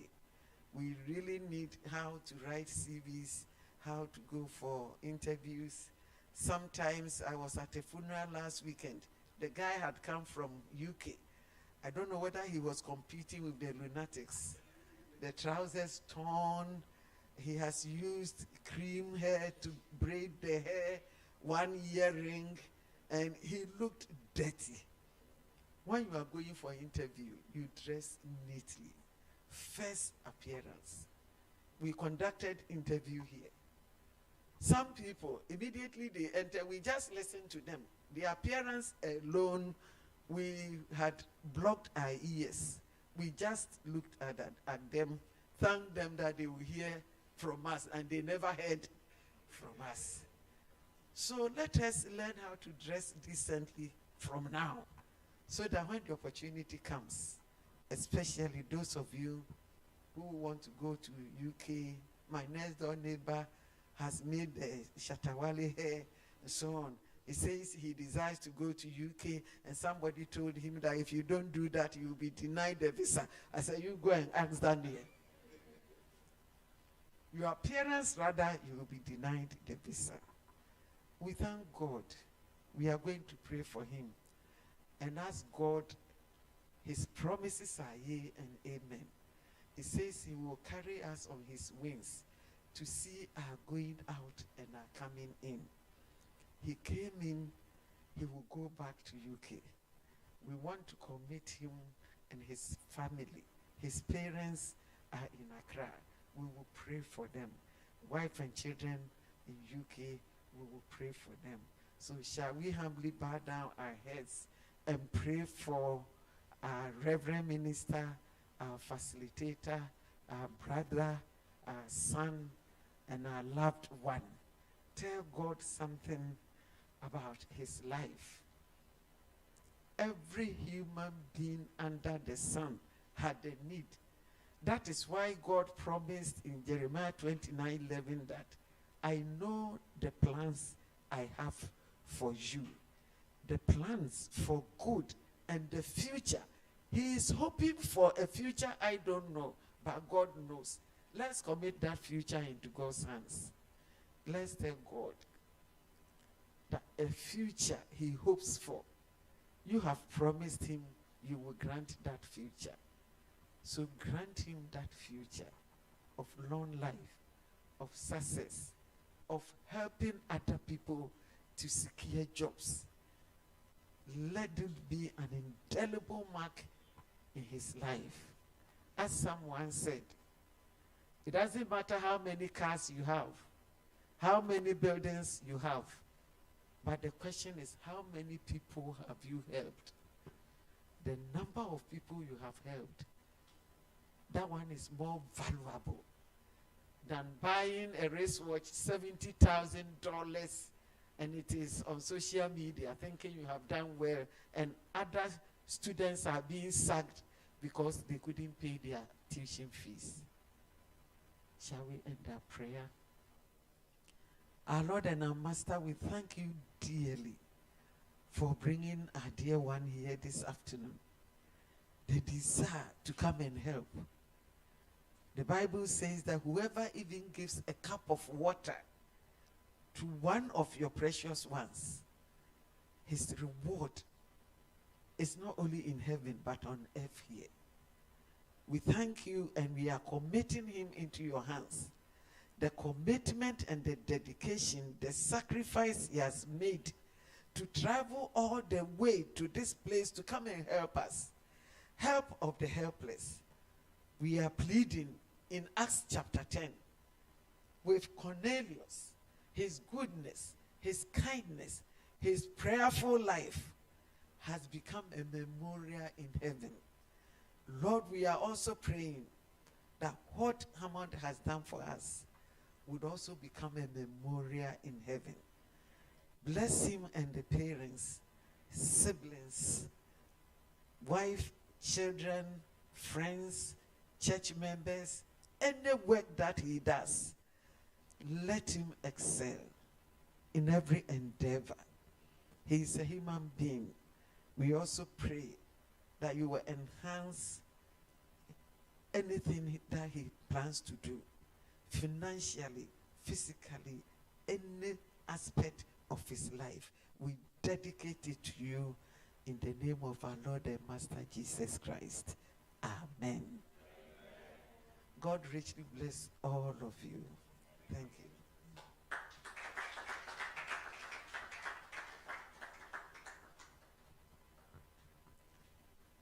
He is National Brigade Officer. That's why he is. Let's put our hands together again for Mommy. And may God richly bless you. So, by God's grace, we've come to a successful end of today's program. I believe that it is also a beautiful beginning of great things to come to all of us. Amen. So before you leave this place, I'm sure all of us here have smartphones. All of us have smartphones, so whichever social media platform you're on, this is a special assignment. Facebook, Instagram, Twitter, WhatsApp. So you can kindly search for the Jackson Institute of Innovation and Leadership. Follow, like, share. Talk about your friend. Share. Thank you very much. Share the link. Okay. All right, so at this juncture, we all have a photo section. I personally like Leadership Convo. I am a staff here. I love this program because all this period, I've known Pakwesi, Reverend Pakwesi. He had one program with us, Risk and Rewards. But all that time, it was all virtual. Today, I get to stand next to him. Photographer, please, where are you? Me and Pakwesi. And I'm going to make him my next DP. Say what you want, you know. Some pictures will just speak about it. Take advantage of it today. So we'll all exit to the back of the building. And once you are here, you can also explore the facility. I believe you are loving the place. Yes, explore the facility. And we are going to have a session. We'll take some in here and then outside. Okay, thank you so much. And then, please also mix around. Ask somebody the name. Ask of where he or she stays, what he does, interact. It's a social networking program. Okay, so I think the management and top leadership will have their photo session